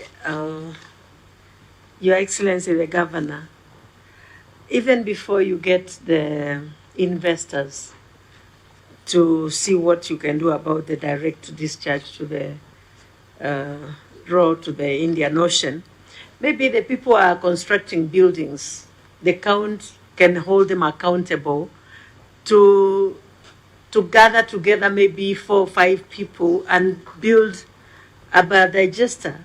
They work. You can build one biodigester for a whole village. That is true. And it will discharge there.